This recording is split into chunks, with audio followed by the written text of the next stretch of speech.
Isaiah chapter 58 and verse 1.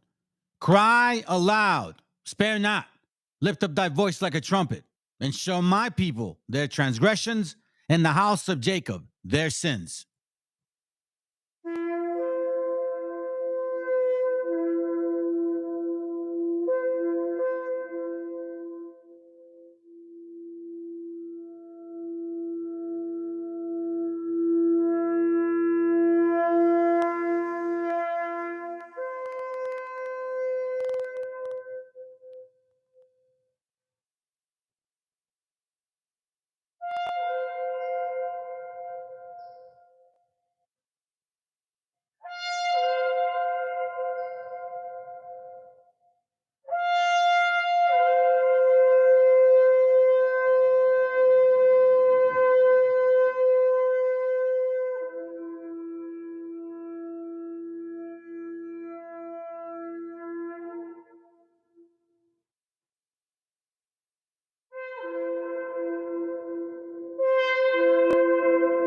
Copyright disclaimer.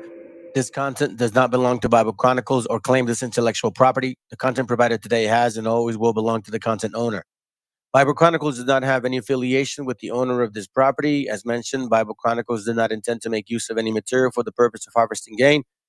However, Title 17 of United States copyright law states material and use can only be done when it's for theological or general educational purposes, and thus Bible Chronicles believes that this principal material falls under fair use, which honors protection under Section 107 of the same U.S. copyright law.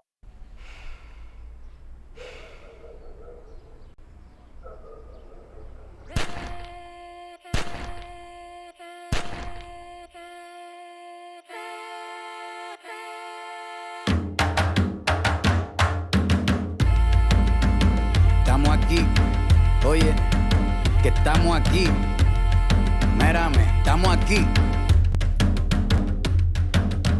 Desde hace rato, cuando ustedes llegaron, ya estaban las huellas de nuestros zapatos. Se robaron hasta la comida de gato y todavía se están lamiendo el plato. Bien encabronados con estos ingratos. Hoy le doy duro a los tambores hasta que me acusen de maltrato. Si no entiendes el dato, pues te lo tiro en cumbia, bossa nova, tango o vallenato. A lo Calaboy y bambú, bien frontú, con sangre caliente como Timbuktu. Estamos dentro del menú.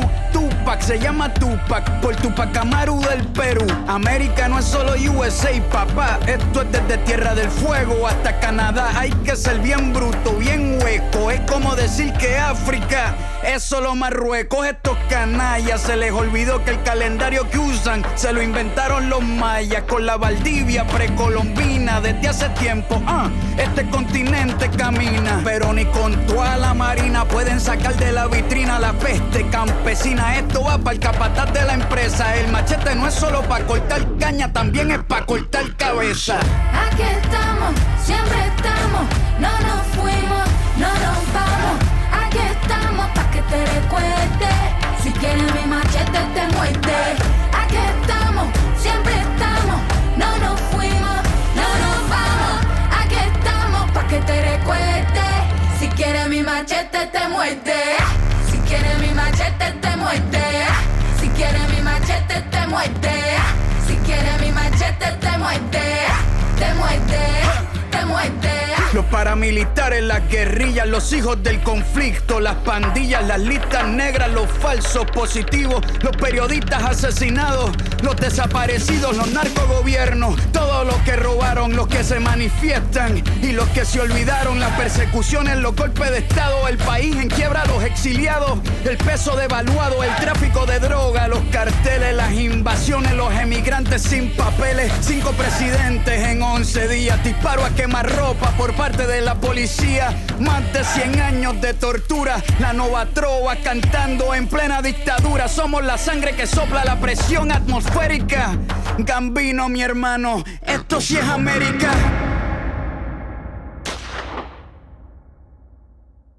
Aquí estamos, siempre estamos, no nos fuimos, no nos vamos.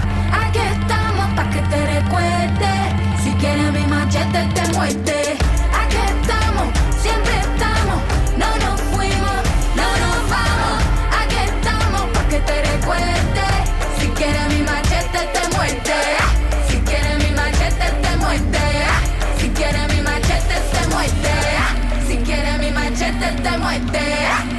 muerte, te muerte.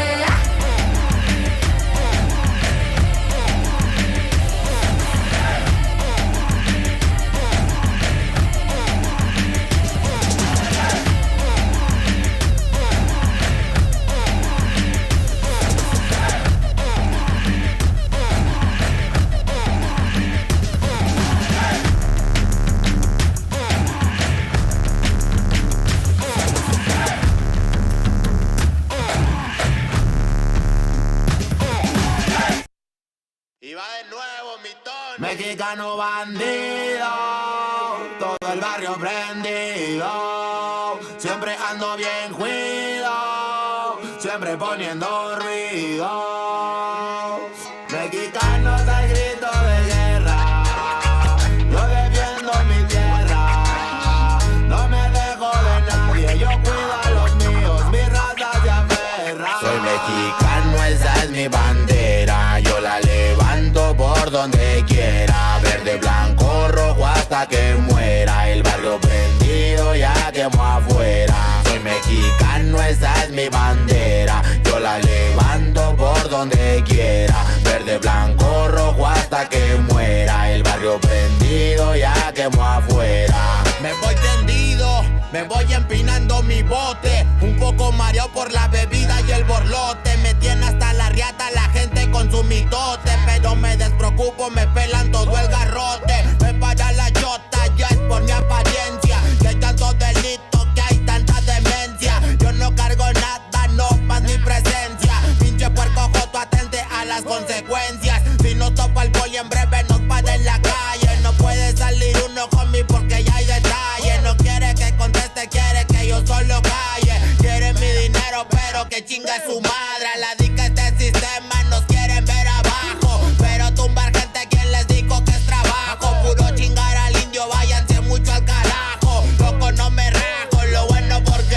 se armó la alianza más pesada del país, todo el mundo ya conoce las rimas de estos MCs, pa' ponerme más feliz, unos paisas de hachís, mis paisas en el gabacho bien truchas con la polis, loco en Guanajuato con los ojos bien tumbados, de coto con el quesada, rifando por todos lados, atento si prendo un blunt, en cabina cuando grabo, represento Nuevo León, junto a mi carnal el Davo, cuando voy pa' Jalisco el pasado está olvidado, con el perro de la C bien grifo, pedo y enfiestado, chécate mi banderón, unido como había soñado, bien bajado ese balón, compa lefty bien bajado, puro hip hop mexa, hasta que amanezca, pásenme un mezcal y que no se apague la yesca, ya saben que aquí andamos pilas pa' lo que se ofrezca, si escribo estas rimas es pa' que se enorgullezca. Verde marihuana, blanca cocaína, roja la sangre que escurre de una nueva herida. Yo salí de la ruina, nunca se me olvida. Con disciplina y respeto sigo en siempre la movida. Ando bien high, la vida es un freestyle. Disfruta lo que hay, vivo entre el bien y el mal, carnal. Crazy life todo el día, vienda live. Pinto tu barda con spray, lo que canto es real. Azules y rojas las sirenas que me persiguen. No suben pa' la virgen, salen todos cuando chifle. Mi barrio no lo pisen, que andamos todos grises. Maldito policía, no quiero que me revises. Prende la mota en canala o en hitter. Ando con mi flota y el dealer. Tenemos lo que se te ofrezca, tú nada más pide. Me dijo mi madre que de la envidia me cuide. Soy mexicano, esa es mi bandera. Yo la levanto por donde quiera. Verde, blanco, rojo hasta que muera. El barrio prendido ya quemó afuera. Soy mexicano, esa es mi bandera. Yo la levanto por donde quiera. Verde, blanco, rojo hasta que muera. El barrio prendido ya quemó afuera. Ya, ábranse cabrones, llegó el mexicano partiendo sin necesidad de palancas. Todos jugamos en la misma liga, yo soy titular, tú ves desde la banca. Disfruto cada cosa que me pasa, colaboro y mi carrera se levanta. El mismo cabrón que antes no tenía nada, se la pasa viajando y dice que canta. Por eso me caga enfermarme de la garganta. Pero aguanta, traigo mata natural y humo de planta. 2, 3 cabrones dando lata y yo haciendo más plata. De esto la vida se trata y pa' que sepas no es barata. MC da bolos desbarata con cada escalón que sube. Yo tuve la suerte de hacerme fama en YouTube. Hay 2, 3 raperos de antaño que me bajé de su nube. Los mandé pa' su casa y de premio hasta les pague el Uber. Si alguien me tira es porque sabe bien que domino el negocio y quiere de mi parte. No quiero darlas de grande, pero si me tiras la neta me toca humillarte. Soy capitán, llevo el estandarte. Somos muy pocos los que hacemos arte. Este flow si es de Marte, tú dale like y comparte. México lindo y bandido, diario a Diosito le pido que me cuide a la familia si un día el cora ya no late. Estoy bendecido porque me cuidan los míos, orgullosamente me exatamos locos de remate. Jaque mate, no hable de volar si viene gateando. La cosa por la frontera se pone violenta, no importa el rango. Toda la raza jalándole duro, si hay algo seguro es la muerte en donde ando. Sudor y la sangre en la frente, los de alzada controlando. Se roban la atención, ya saben quiénes son. Vatos locos con sazón como el de un corridón. No quiera tomarme el pelo si ando todo pelón. Levantando la bandera, viva México cabrón. Es el perrito de la C. La bandera con un águila, Simón, mi tierra es esta. Me vale si mi piel o si mi acento les molesta. Acá jalan horas extras, nunca duermen la siesta. Están los que van pa'l jale y los que la viven de fiesta. Otros que en el pintón se tatúan de corazón. 3 colores en el pecho, morirían por su nación. Aunque su puto gobierno los puso en la situación de no terminar la escuela y terminar en la prisión. ¡Viva México, ladrones! ¿Qué hubo, les presidente? Ya saben que por mí policías chinguen a 20. Y ahí están mis 20 pa' la cagua. Aguas, que es tierra caliente de Chiapas hasta Chihuahua. Wow, wow, wow, yipi yo, yipi yucas. Guanas, Montegreen, Aguas, Tijuas y San Lucas. San Luis Potoyes, Mataulipas, La Puebluca. Dime si o no, loco, acá tienen lo que buscas. Soy mexicano, esa es mi bandera. Yo la levanto por donde quiera. Verde, blanco, rojo hasta que muera. El barrio prendido ya quemó afuera. Soy mexicano, esa es mi bandera. Yo la levanto por donde quiera. Verde, blanco, rojo hasta que muera. El barrio prendido ya quemó afuera. Puro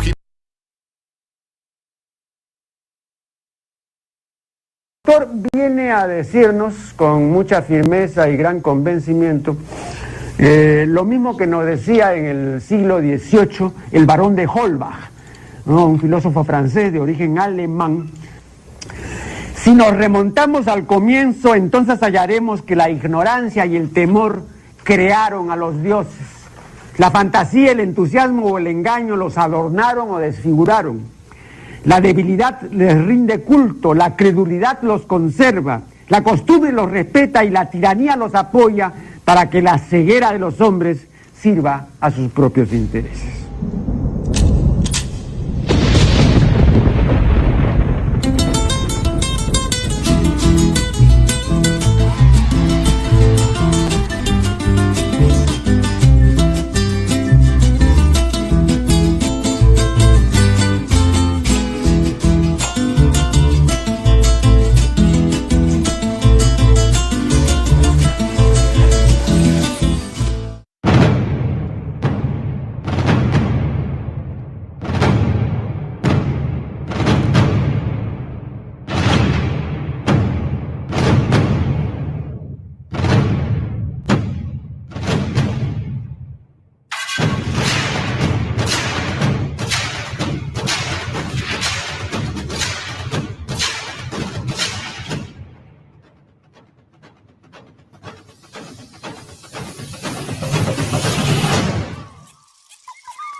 Okay. Hey, for you. ¡Viva México, cabrones! Hey, haterville that's listening in. Fuck that puto. Fuck that puto. BHI. FBA. Aboriginal bullshit. And all you other idiots. We got a lot to share today, fam, and I know I went early, but you know what? I kind of have a day off. I have 2 items to do, max 3, but that's really it. So I'm going to take advantage of the moment. Let me see if I can switch. There you go, right there. Okay. Let me get to it. What's up? What up? My bad. That's gonna hurt. Hold on, my bad, bro. I was looking at those buttons. All right, so some of you are going to be here saying, like, look at this racist bastard. Fuck you. That's what I'm going to say to you. You see, I got triggered. I've been triggered for some time, and I took a little bit of break. But you know what, man? I'm sick of this shit, bro. Yeah, and here's a very funny part. First ones to complain to the white man when you don't like what we say, or even when they say what stuff and you don't like what they say, you complain. As a matter of fact, you complain about your own people saying shit to you to the point that you make them put down their videos that speak facts and truth, or even like make it difficult to find certain links that not too long ago we were just reading. Links that speak about you. But before we move forward to the class, I want to say good morning, good afternoon, and good evening to you brothers and sisters from afar. Appreciate you guys that show a lot of hate towards this channel because it only solidifies the facts and truth that really are out here and nobody likes to talk about. This is the only channel that goes that far. I'm the only one. But you know what? I guess it's just a matter of work. We have to continue digging through all the bullshit and bringing bullshit to light and making sure that nobody falls for the fucking okie doke trap of the same old fucking empathy towards certain people as if they had nothing to do with slaving people since 1492 and killing them by diseases. We're going to prove that today. We're going to prove what I mean by this black plague disease. And it's not just physical disease. We're going to be speaking facts on this shit. I know the political climate right now is, oh my God, you're so... No, F no. This has had nothing to do with politics. Nothing to do with politics. We're strictly speaking about biblical history regarding certain people and how the Bible said certain people would act a certain way and do certain things, claim to be certain somebodies, and then lie about the fact that they had nothing to do with it. That's speaking in the Bible. For example, let me start off with this video right here. This is what I'm talking about, fam. And it was, look, I've been saying this since 2022, 2021. I'm like, yo, man, they're going to turn on y'all. They're going to turn on y'all. Just stop doing that 12 chart bullshit. Watch, these wobblers are going to try to claim they're Hebrews now. I'm telling you, and then they're going to... And here we go. I was never wrong, never lied to y'all. And if anybody feels froggy about debating this topic, by all means, please do. Please do. You're feeling froggy, please do. Let's go.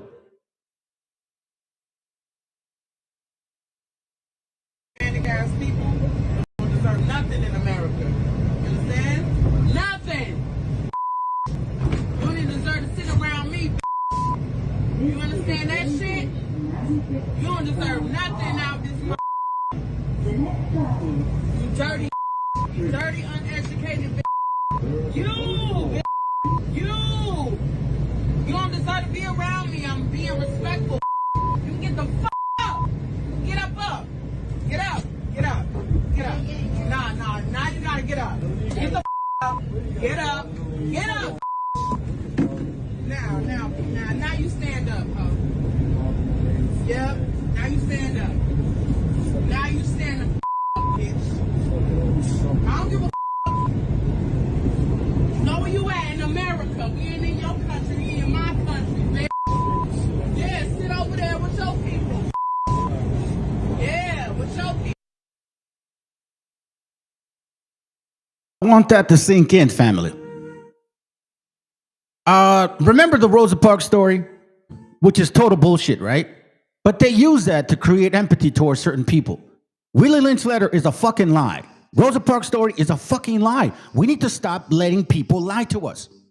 Just like the racist fucking white folks that we got to deal with, and those Nicky Chicky Fuenteses that claim to be Mexican. Yo, listen, this whole thing about, oh, I'm Mexican. No. Just because you were born in this land doesn't make you a native of this land. You're either a Mexica, Arawak, Taino, or you ain't. It's that simple. But we're not done yet. Oh, we're just getting started.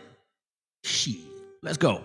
I'm glad we killed them. W Buffalo Soldiers. Fuck Native Americans. Our land now. Fuck Native. Having ass. You can suck Never a have dick. a job ass. You don't even love your own women. You get on this app and bash your own Black American women. You hate your own people. Women. Yeah, you hate your own people. You don't even. 2/3 of you was not gonna wake up, and I see that crystal clear. 2/3 of you so-called Negroes are too far in love with the damn white man, his woman, and children. Or you're too damn much in love with the African, their women and children. This to you guys, and I really never touched on this, so I'm going to touch on it now. For you, raza that was born in Mexico, or you were not, there is something in Mexico that we knew of the so-called Spaniards, okay? Let me remind you of this story, and you guys will know this, like Jeremias Buenos Dias, if you're listening, I know you're working, but you would know what I'm talking about, okay? Us, raza, in Mexico, we used to say, los pinches españoles eran bien cogelones, right? We knew that the Spaniards, they loved to mix with other people. We also understood that the Anglos did not predominantly do that. See, we knew in Mexico, like, pinches españoles cogelones, way. Like, just fucking around and leaving babies behind. We're like, what the fuck are you guys about, right? And we knew that the British Anglo-looking people, they didn't really do that. We understood that. So now that we are getting history as to who the fuck you guys are, where the fuck you guys came from, and a big portion of your history, how you like to hide that shit. No. We understand now why the Spaniards, the first people that came here to colonize, weren't all necessarily Gringolandians. No, it was negros like these motherfuckers right here. Okay? This is what I'm telling you, family. In Mexico, we understood this. Pinches españoles cogelones. Pinches portugueses cogelones, güey. We knew the British didn't do that. And now clearly we understand why. We just didn't know that it had to do with race, raza. Right. Now we're getting it, fam. So this has never changed for certain people. Creating babies, leaving them behind. 2/3 of you so-called Negroes are too far in love with the damn white man, his woman, and children. Or you're too damn much in love with the African, their women and children. Or you're too damn much in love with the East Indian, their women and children. You're in love with everybody but your own women and your own children and each other. Your woman loves everybody but you. And the ones of you that can't get that corrected, you're going to die. And I'm going to tell you, a lot of your black women are going to die. I see that. I crystal see that. A lot of them going to die. Only about 10% of them going to make it. 90% of them ain't no damn good. I'm going to tell you plainly, and the Bible says the same thing. 90% of the black women ain't no damn good, and they're going to die. Cheers. Cheers to more light-skinned kids. Cheers to more light-skinned kids. Really, cheers to more light-skinned kids.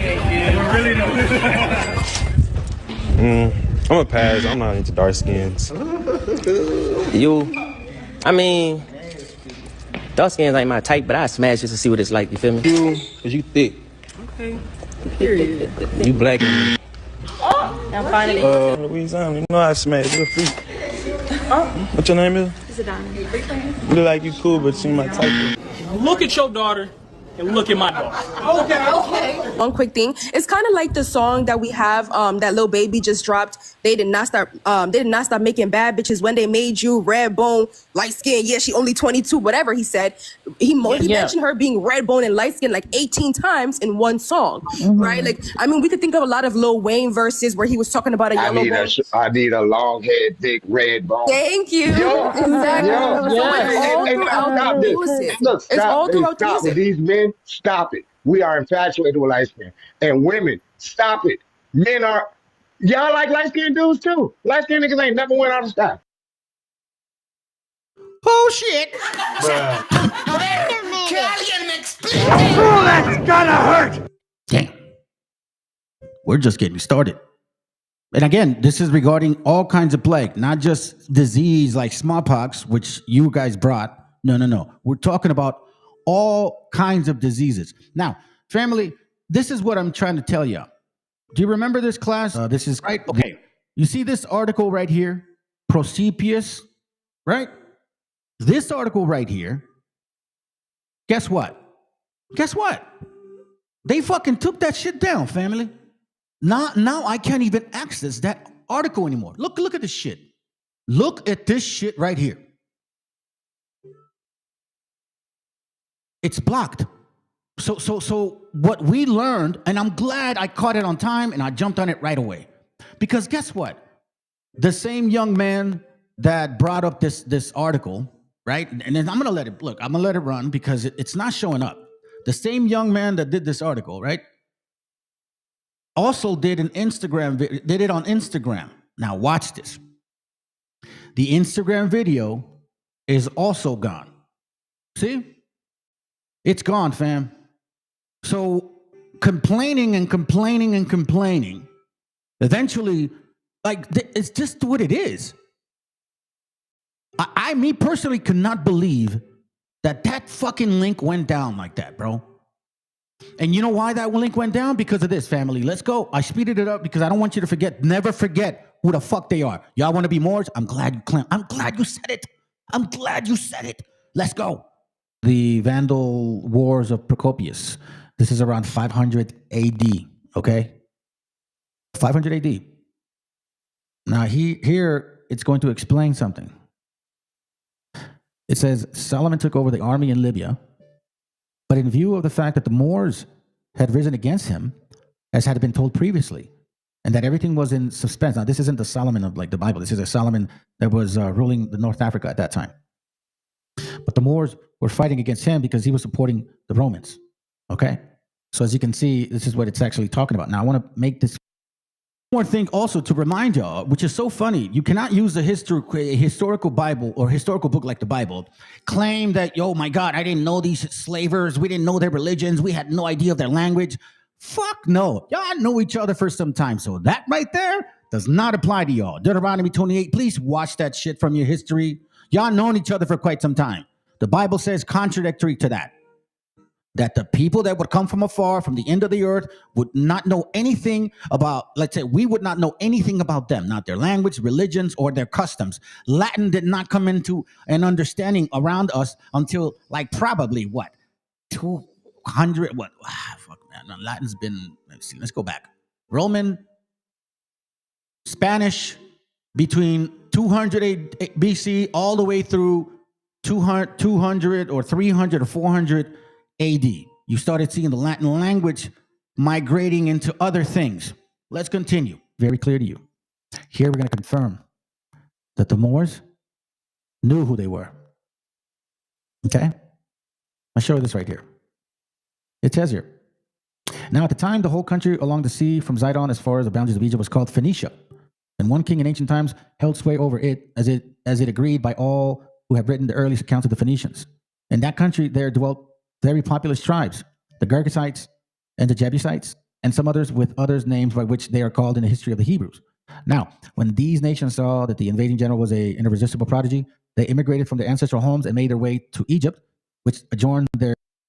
And I'm showing you this as a reminder, family. We're not like going over the same video again. This actual link that I use, which a young man presented to us, you can't access no more.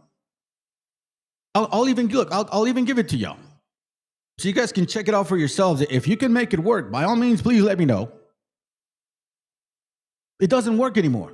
And then again, the Instagram video, it's not there anymore. So let's continue. The country, and finding there no place sufficient for them to dwell in there, since there had been a great population in Egypt from ancient times, they proceeded to Libya. But these are the Canaanites, the Phoenicians, right? All of those 7 nations of Canaan. And they established numerous cities and took possession of the whole Libya as far as the Pillars of Hercules. And they lived even up to my time using the Phoenician tongue. They also built a fortress in Numidia, where now is a city called Tigris. In that place of 2 columns made of white stone near by the great spring, having Phoenician letters cut in them, which say in the Phoenician tongue, we are they who fled from before the face of Joshua, the robber, the son of Nun. There were also other nations settled in Libya before the Moors.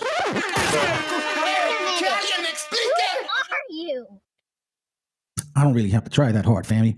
I don't have to try that hard. What up, Joe? What up, Dope? Good to have you, buddy. Hey, shalom, bro.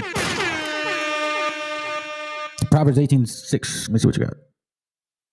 Proverbs 18:6 says, a fool's lips enter into contention, and his mouth calleth for strokes. A fool's mouth is his destruction, and his lips are the snares of his soul. Yeah, basically, it's like you bite your own tongue. You know what I mean? Like you trip yourself up. You admit the actual flaws in your wickedness, or in your so-called righteousness. I'm sorry. There were also other nations settled in Libya before the Moors, who, on account of having been established there from of old, were said to be the children of the soil. So here clearly we see, which is why it's important to know when people like these guys want to say that the Phoenicians, Carthaginians, supposedly there were black people here before us because they discovered this land. Well, then you're saying that you're fucking Canaan. And you're a Hamite. And we were never wrong. I mean, what do you want me to tell you? What do you want me to tell you, Ak? What do you want me to tell you, Ak? Here, I got some videos for you, man. Check it out. And I don't lie in this channel, bro. Y'all take shit personal. I don't. I just study, read, put notes, and I show y'all what I find. Let's go. Who's Farrakhan? Hold on, let me skip real quick because that's not the video that they hit, all right? I don't want to mislead y'all. Hold on. I thought it was right after. Where are you at, kid? I think it's at the end. Hold on, let's see if you're right here. There it goes, right there. Okay, so this video here, okay? The name of the video, I don't know how Instagram works, but it says the Moors come from a certain place, right? So this Instagram video, which was, you can see, look, I even had said, bro, that's like the least likes I've ever seen from any one of them providing some history like that. Like, nah, this one, they did not like, they didn't like it at all, that they fucking complained about it. So this is what y'all got rid of. The Procepius link, nobody wants, now all of a sudden we can't access that in this Instagram video. What a fucking coincidence. This young man right here. And look how, look, I you know, like, that's me, right? I'm gonna show him some love. But look how many people have liked him. Negros don't like this shit, dog. Negros hate this fucking truth right here. Y'all hate your own history. And it's so fucking sad that your own people tell you who you guys are and you fucking hate it. Like literally, usually like people like them, you know, when they bring out info, you're like mad, like 30. Hold on. They don't like them because of this. Let's go. Africa actually come from the land of Canaan. Take this walk with me. In this book called The Vandal Wars, written by the famous Greek historian Procopius, he states the following: it is necessary to tell from the beginning whence the nation of the Moors came to Libya and how they settled there. And when he's talking about Libya, he's talking about the whole continent of what we now call Africa. Because historically, the whole continent that we now call Africa was known as Libya. By the way, this map was drawn by another famous historian by the name of Herodotus. Procopius goes on to explain how the Hebrews, under the leadership of Moses, when it passed to another man by the name of Joshua, invaded the land of Palestine and how they took possession of that land. And before Palestine, which is this area here, before it was known as Palestine, it was known as the land of Canaan. Here's where it gets interesting, because another name for the word Canaan is Phoenician or Phoenicia. The Phoenicians emerged directly from the Bronze Age Canaanites. They referred to themselves as Canaanites and their land as Canaan. Modern scholarship generally views the distinction between Canaanites and Phoenicians after 1200 BC as artificial. So now that we got that clear, we can move on with the story. The distinction between Canaanites and Phoenicians is fake, basically. It's not, it's like, oh no, there's no connection. No, fuck no, y'all the same people. Procopius then goes on to state that at the same time, the whole country along the sea from Sidon, as far as the boundaries of Egypt, was called what? Phoenicia. Just for further context, Sidon was the firstborn son of who? Canaan, who was the son of Ham, making him Sidon, a great-grandson of Noah. He then states that in that country, Phoenicia, there dwelt very populous tribes, the Girgashites and the Jebusites. And the Girgashites were known as the fifth ethnic group that descended from Canaan. They're also said to have been the ones that settled in the vicinity of what is later known to be Carthage. The Jebusites were identified as a Canaanite tribe that was listed in third place amongst the groups between the biblical Hittites and the Amorites. They originally inhabited the city of Jebus, which later became Jerusalem. So Jerusalem actually belongs to a Canaanite people. Procopius then goes on to state that when these nations, right, the Girgashites, Jebusites, and those that were inhabiting Phoenicia/Palestine or Canaan, when they saw that the invading general was an irresistible prodigy, they immigrated. They migrated from their ancestral homes in Canaan, Phoenicia, and made their way to Egypt, which adjoined their country. And finding no place sufficient for them to dwell in, since they had been a great population in Egypt since ancient times, they proceeded to Libya. So they immigrated from this area here and then down into Egypt, which is around here. There was nowhere for them to dwell, so they moved this way into Libya. You know what's so ironic about that story right there, family, is that when you consider what Jubilees actually talked about, Jubilees 10, watch this real quick. Jubilees 10:28. As a matter of fact, I'll go back to Jubilees 9. Jubilees 9, it speaks of the division, the portions of each raza. The first ones to Ham, divided amongst his sons. The first portion came from forth for Cush towards the east, meaning from, let's say, Ethiopia, all the way across to West Africa, okay? So east of Ethiopia is Egypt, so to speak. And east of Egypt, which is Put, right, is like Libya, North Africa. It's where they belong, right? So it says Cush towards the east, and to the west for him Mizraim, and to the west for him Put. Hold on. And to the west of him, and to the west thereof, meaning West Africa, on to the sea for Canaan. Now, in Jubilees 10:28, it speaks of how they did not listen to the portions initially, right? They didn't listen to their father or their brothers. No, they stayed in the land which they renamed Phoenicia. Okay? So then their fathers are telling them in Cush and Mizraim, like, yo, what the hell are you doing, bro? You're going to die by sedition. For sedition, you're trying to steal the land that don't belong to you. Are they not trying to do that today as well? Did they not say, right? Like, nah, y'all ain't natives no more. We the natives, we're the tribes, Curse are you, and curse shall you be beyond all the sons of Noah for the curse by which we bound ourselves by an oath. By the curse by which we bound ourselves by an oath in the presence of the Kadash judge, meaning where the division, the portions were given to every single one of us in the presence of Noah, our father. But he did not listen to them. And he dwelt in the land of Lebanon from Hamas to the entry into Egypt, he and his sons until this day. So here we clearly understand now, like the young man is saying, look, these guys started there, but as they were forced to leave, right, they were pushed out by Mizraim. They were pushed out, by Cush, Mizraim, Put, and now they got back to their home. You see now why there is certain people that were enslaved, if they were enslaved, right? Those do not make you a Hebrew history. Matter of fact, I don't believe that the 70 AD fall of Israel is even applicable to any of you. Because guess what? When you read Deuteronomy 28, it talks about a nation that you did not know. So if 70 AD means Deuteronomy 28, how the fuck does that work? Because the Romans knew the Jews. And there's no historical evidence that in that fall of 70 AD, there was anything such thing as smallpox either. You see what I'm saying? He then states that they established numerous cities and took possession of the whole of Libya as far as the Pillars of Hercules. You may know the Pillars of Hercules as the Straits of Gibraltar, which is this little area here between Spain and Morocco. He then states that in Indigenous in Numidia, he says, in that place are two columns made of white stone near the great spring, having Phoenician letters cut in them, which say in the Phoenician tongue, we are they who fled before the face of Joshua the robber, the son of Nun. Just for reference, Indigenous of Numidia is here, which is located in present-day Algeria. He then goes on to state that there was a battle that took place between them and their neighbors, meaning the Carthaginians and the Moors, who, as has been said, had come from Palestine before them and are called Moors at the present time. So according to the famous Greek ancient historian Procopius, the Moors actually come from Palestine and are actually Phoenicians/Canaanites. Ouch. Oh, that's gonna hurt! And here, like I said before to y'all, they got rid of that link.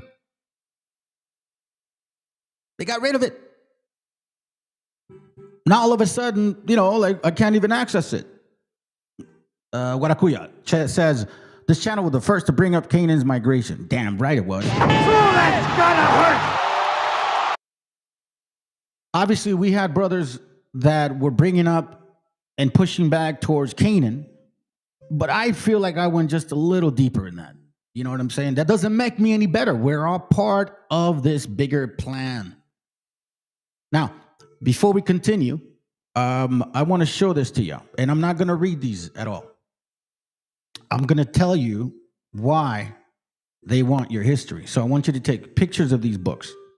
All right? So this one is one of them, Jews, God, and History, 2nd edition by Max de Mont, Page 371 speaks about them coming, showing up with people with translations, with different understandings of languages, right? Well, with understanding of different languages, I'm sorry. One of them was Hebrew. They knew that the people that were here spoke Hebrew. This is Nexus spoken language, the links between the Maya and Semitic during pre-Columbian times. If you look into these books, you'll see that the name Maya, or at least Balaam Akab, is basically Lord Jacob, right? So all you natives, all called indigenous, revolutionary motherfuckers, look, listen, y'all can't debunk my shit. And I come and I tell you, if you want to debate me, let's go at it. Bring your scholarship from the white man that he gave you, and I'll bring my simpleton ways of just, I'm not a scholar, but I do read, and I think I'm bright enough to debunk your shit too. Here on page 14 confirms the pronunciation, and on page 76 also confirms what I've been saying. Now, in this other page here, La participación judía en los descubrimientos de América, it's a very thin book, Mario Javier Sabat. It's in Spanish, but it clearly states and talks about, confirms what I've been saying. They knew who we were. They understood biblical, theology. They had an idea, even in their Talmud, that there were people hiding that were Israelites. So you can see this right here. So one of the reasons why I show this, fam, is because this is really why they want your fucking history. There's no other reason for it. It ain't your feathers. It ain't your tamales. It ain't your cilantro. It ain't your fucking tejuino. It ain't your sandalias. It ain't your mariachi. They don't give a fuck about none of that.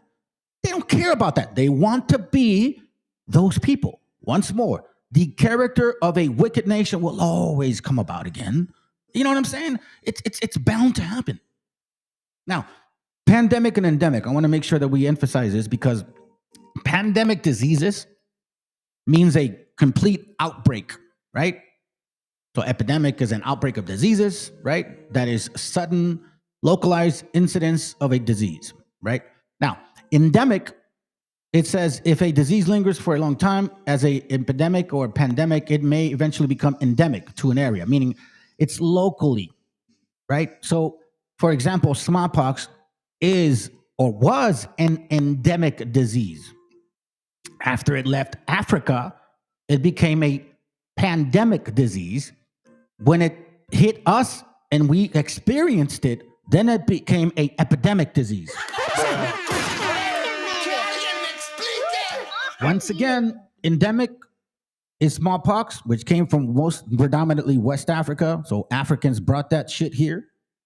Pandemic is when it actually goes everywhere. And epidemic is what actually occurred here in the Americas. And I've asked any single wobble, every single one of y'all, prove to us, when did you guys get smallpox in America? And you know what happens? Bing! That's all you hear. Between the first Europeans arriving in 1492 and the Victorian Age, the indigenous population of the New World dropped by at least 90%. The cause? Not the conquistadors and company. They killed lots of people, but their death count is nothing compared to what they brought with them. Smallpox, typhus, tuberculosis, influenza, bubonic plague, cholera, mumps, measles, and more. The history in the past, and people very freely blame the white man for all the diseases that came to the Americas. You know what I mean? Black folks specifically, not us, but black folks specifically, kept reminding people that y'all were dirty. You brought diseases. You brought smallpox. You brought French pox. You brought all the pops and shit. And then we find out that that's not necessarily true. And I'm not here to defend them whatsoever. Y'all defend yourselves. What I'm here to do is talk about facts. These diseases that came, who really brought these motherfucking diseases? It wasn't just the white man family. They brought French pox and all the other things. But smallpox, what actually decimated our people, wasn't brought by the gringo. It was brought by the black man. The West Africans predominantly, endemic in Sierra Leone, who more likely are not claiming to be natives and are probably 40% Anglo. Who knows who their daddy is? Can't guarantee it no more, fam, that their daddy is black or whatsoever. Like, for example, the Tate brothers, Those guys look like fucking white people, bro. Their dad is black. Their mom is white. And y'all know the Bible says it's off your father. So as of right now, those white-looking people, they're black or Africans. From those first explorers to the coastal tribes, then onward the microscopic invaders spread through a hemisphere of people with to really, really focus on that right there. No defense. Look at that, fam. Against them. Look at that, fam. That's really what occurred. After 1492,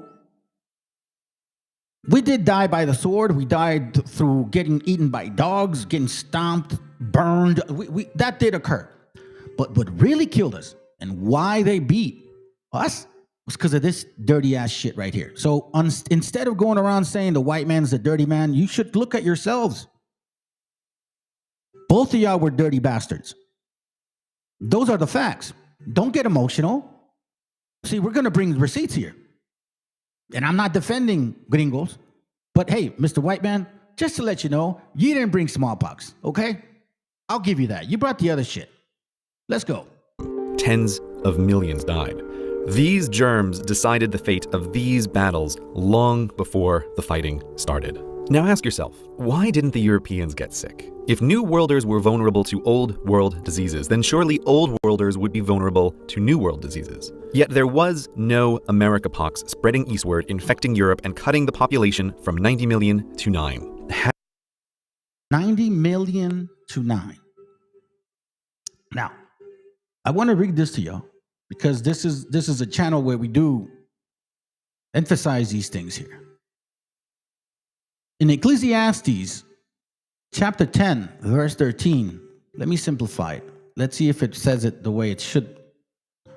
They start out, walk, still talking in the pure man. There we go. This is a simple way. Ecclesiastes 10:13 says, they start out with silly talk and end up with pure madness. The beginning of the words of his mouth is foolishness, and the end of his talk is mischievous and madness. Remember, we were never told these things here. We were always told otherwise. It was always someone else's fault, right? Point the finger at someone else. It's kind of like killers, like serial killers, the people that like to kill.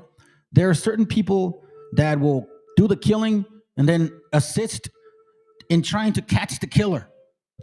Like, oh, I know, look, I'll help you. I'll help. And it's the entire time it was them. The entire time. Sirach 21:16 says, the talking of a fool is like a burden in the way, but grace shall be found in his lips of the wise. You see that? And what this means is, like, if you actually study and you speak on these things, right, it'll be a burden to these fools. That's why they don't come to this channel, fam. That's why they don't fuck with this channel. Verse 18, as is a house that is destroyed, so is the wisdom to a fool. And we know now why we see this plague, this negro plague. And the knowledge of the unwise is as talk without sense. You want to know why? Because here, remember, they keep saying that it was certain people, supposedly white folks. A lot of our gente died from this. And scripturally speaking, it even reminds us that too. In case you don't know this, before I go into another video, Isaiah 6:13 talks about the being minimized to a 10%. This is why you need to understand the scriptures.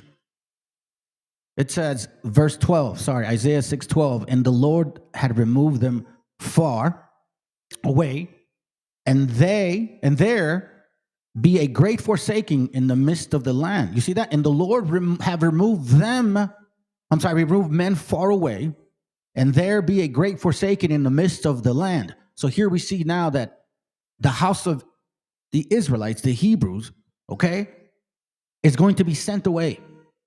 And in that land, they're going to be forsaken, a great forsakening.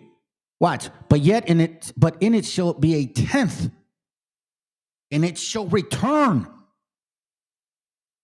and shall be eaten as a teal tree, as an oak whose substance in them, when they cast their leaves, So the holy seed shall be substance thereof. So it says here that the tent will still be here, will still return, will still multiply, but will be eaten by what? Their religion, their history, their bullshit, their lies. I mean, for example, today, we got Raza worshiping some stupid fucking Virgin Mary, who Sumarraga in 1500 brought, and taught us some dumb shit. But ahí tienen pendejos mexicanos, güey, de rodillas. Ay, ay, mi pobre virgencita. That shit is a lie, fam. The Virgin Mary never fucking showed up.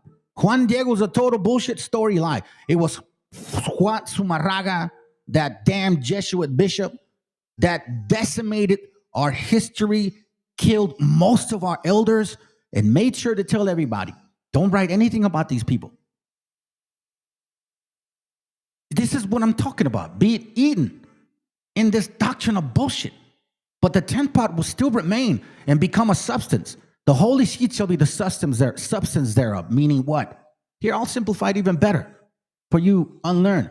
Even if one person out of 10 remains in the land, he too will be destroyed. Remember the Deuteronomy 28:48? He will be like the stump of a tree that has been cut down. The stump represents a new beginning for God's people. Let me show you a little bit of this, and that's it. Had Americapox existed, it would have rather dampened European ability for transatlantic expansion. Had it not existed. So the only reason we fell was, I mean, obviously it's scriptural, but a lot of it has to do with what? With what? Worshiping other demons. Or just worshiping demons, bro. We had a certain way of being, man. And I believe that a lot of the tribes that went against the Mexicans, you motherfuckers just didn't like order, bro. You just wanted to rebel and do your own shit. This is why you went with the white man and the black man to help them destroy the majority of our people. And we see them even today. They vote for Trump, you know what I'm saying? They totally fall for the bullshit. But hold on. Let's remember, though. Now, this is in Spanish, right? But I guess you can do it now in English.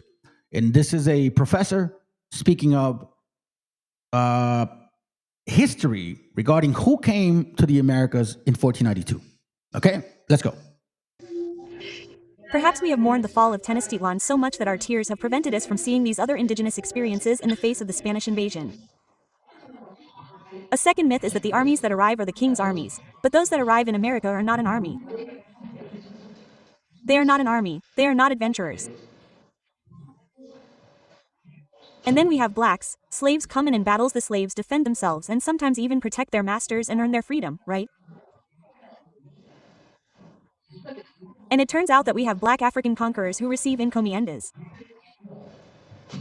Yes, they receive encomiendas and we don't have one or two. We have many cases in all the conquests in North America, Central America and South America.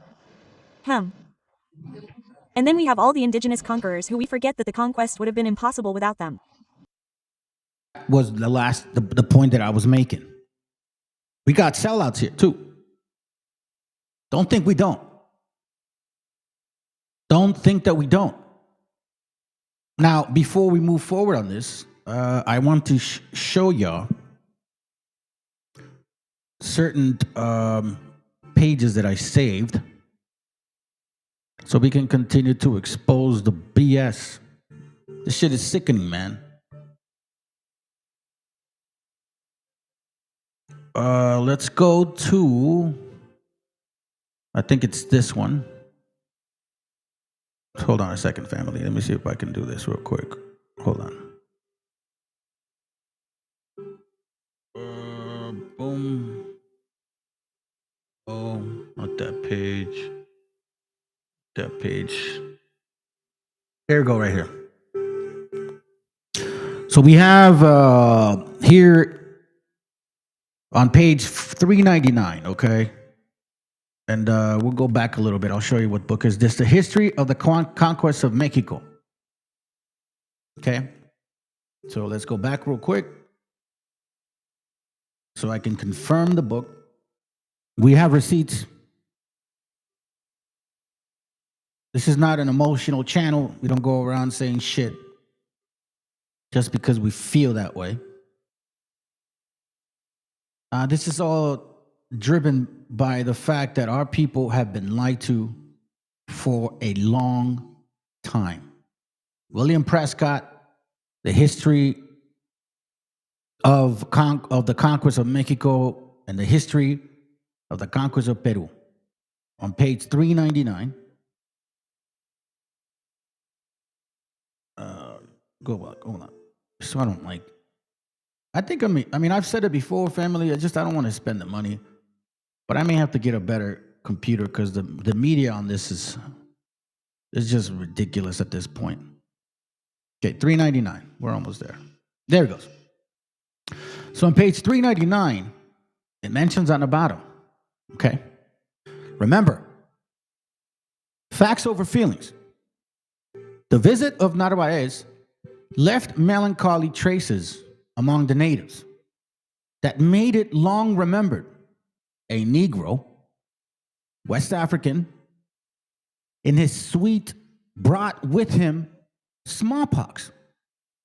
The disease, watch this, spread rapidly in that quarter of the country, and a great number of the Indian populations soon became victims to it. Herrera's History General's December 2nd, this, I guess, I don't know what that means, second book, chapter 10, no, segundo libro makes meaning second volume, chapter 10, or, I guess section 10, chapter 6. So we see here Prescott recording the fact that with Narvaez came somebody with smallpox. Right? Let me go back to 165 now. Give me a moment. 165, please. You could just get there. Oh, man. My bad, fam. My bad, wait. Oh, my dear Jesus. Just go ahead and go up. 165, coming right up. All right, 166. 165. Please tell me why I even wrote this down. Okay, hold on a second. See, math, father, math, we are respecting the country. What did I even write this down for? Hold on a second. Matt, you know what? I'm not even going to waste too much time on that. Let me continue on this. Let me close this book because it seems like it slows things down. So I don't want to slow anything down. Let me see this page right here.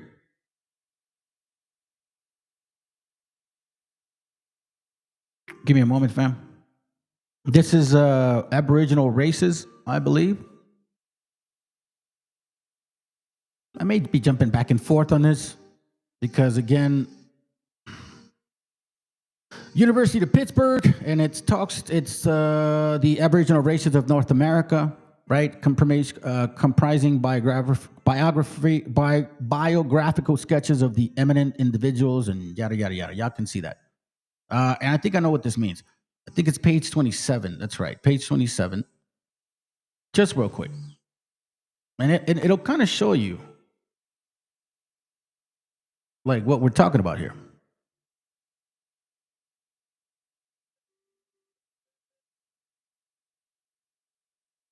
Hold on. We can go back to, we'll stop here on the bottom, page 27. In so much that some conceive the Negro is a propeller, a native of Africa, and that those places in Asia inhabit now by Moors, I guess it says, or but the intrusions of Negroes arriving first from Africa, as we have generally conceived in Madagascar and adjoining islands to the main summit islands who retain the same complexion unto this day. But this defect of latitude upon complexion is more remarkable in America, which, although subjected unto both the trophies, yet are not the inhabitants black between or near or under neither. Neither to the southward in Brazil, Chile, or Peru, nor yet to the northward in Hispaniola, Castilla del Oro, or Nicaragua. And although in many parts thereof there be at present swarms of Negroes, serving under the Spaniards, yet they were all transported from Africa since the discovery of Columbus, and are not indigenous or proper natives of America.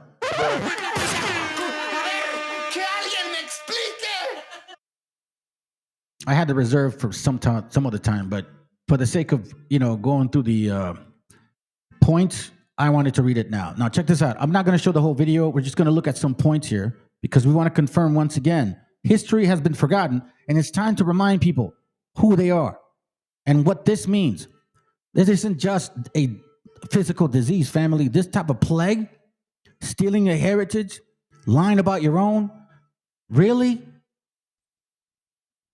We have all seen the shameful spectacle that platforms like HBO or Netflix are putting on, changing well-known white historical figures for black characters, such as Anne Boleyn. Historical ignorance has left these platforms without content that could be much more powerful and original than making yet another version of the many that have been made about the life of Anne Boleyn or about Les Miserables, changing only the color of their skin and little else. Official history has always portrayed black people as oppressed slaves, forgetting those who held important positions in society throughout history, and there are quite a few. In this video, we will review the most important ones. It is incredible that in the midst of the Black Lives Matter era, a film or series has never been made about Fort Moses, located in Florida during the Spanish Empire, as it was the first town of free blacks in the United States. Family, that's why it's so funny to me when these people try to talk about this shit. The book Blacks, I think, of Spanish Florida talks a lot about this. In the 13 colonies, had an issue with Floridians because way before 1865, 1820 or 30, whoever claimed to abolish slavery, slavery was already abolished in those regions. That's why you had a lot of Negros in Florida, which is the same ones that claimed to be native. You see what I'm saying? Because they were raping and, slaughtering people. Obviously, you take a woman like ours, as beautiful as they are, you mix with them, well, you're going to have certain features that resemble certain people, right? This is what Wobbles forget. They don't want to talk about the Florida shit. Oh my God, Florida all of a sudden, like it ain't Spaniard. Like, remember that Florida became part of America in the late 1700s, early 1800s, between 1770 through 1812, some shit like that. What are we? Why are we forgetting these things? And this is how they get away with it. Oh, let's not talk about Florida being Spaniard before. Let's not talk about Negros coming in and slaving people. Let's not talk about Negros owning white folks like Irish people, Native, and even their own kind. Those are facts, not feelings, not emotions. This is true fucking history. Completely self-managed by them. Slaves who had escaped from English America were... This is what's causing so much confusion. Everybody doesn't want to talk about what occurred after 1492, the fact that Negros were here with white folks too, and they were all up in that area as well, and Negros were actually working with natives so then they could counteract the Spaniards or even the British. You see what I'm saying? All of a sudden now, you Negros don't want to talk about that. Now you want to claim that you are those people. The fucking nerve of you. That's called confabulation, by the way. Received there, where they found their freedom.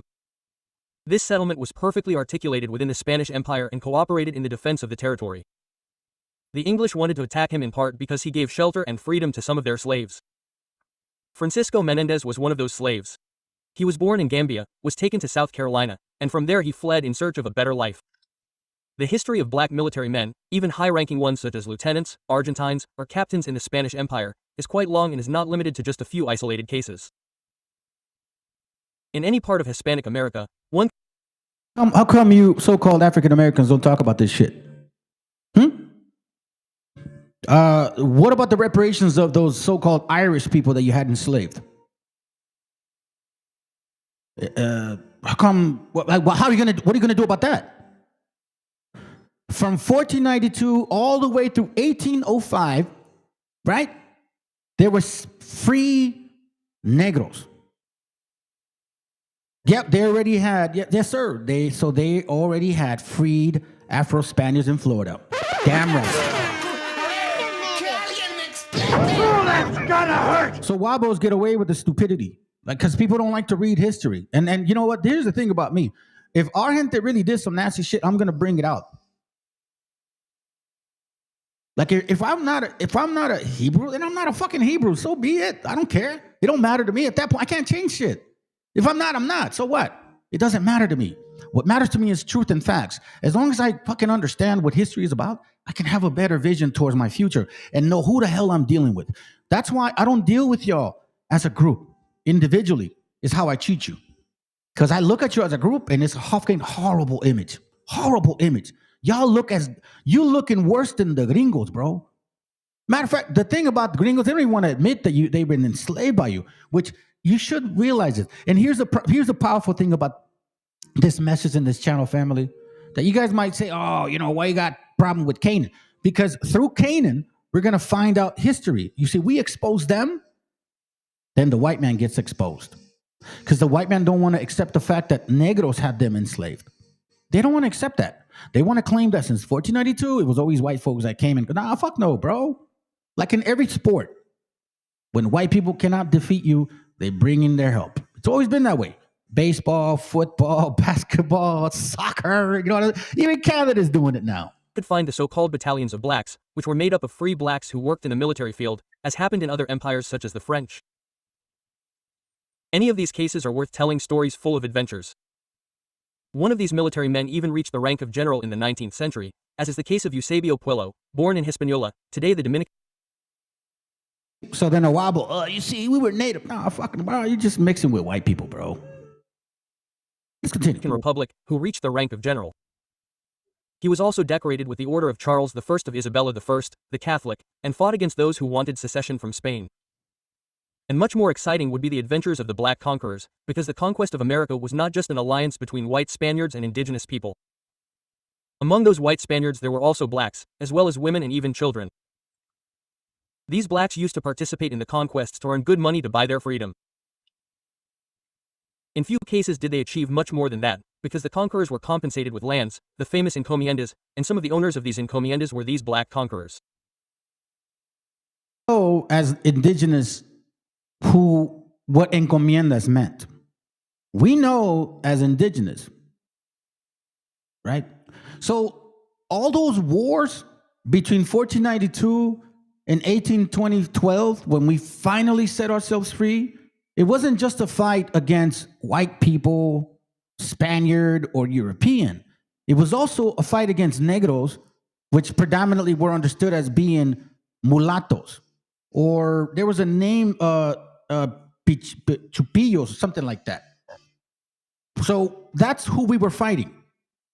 To get rid of these Afro-Spaniards, these Anglos, these haters. Because they were the ones that were making all these moves and decisions for the most part, family. That's a history that didn't get taught by us.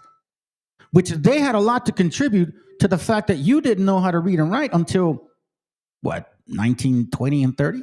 Because up to 1905, there was prohibition from us reading, printing, or anything, writing anything.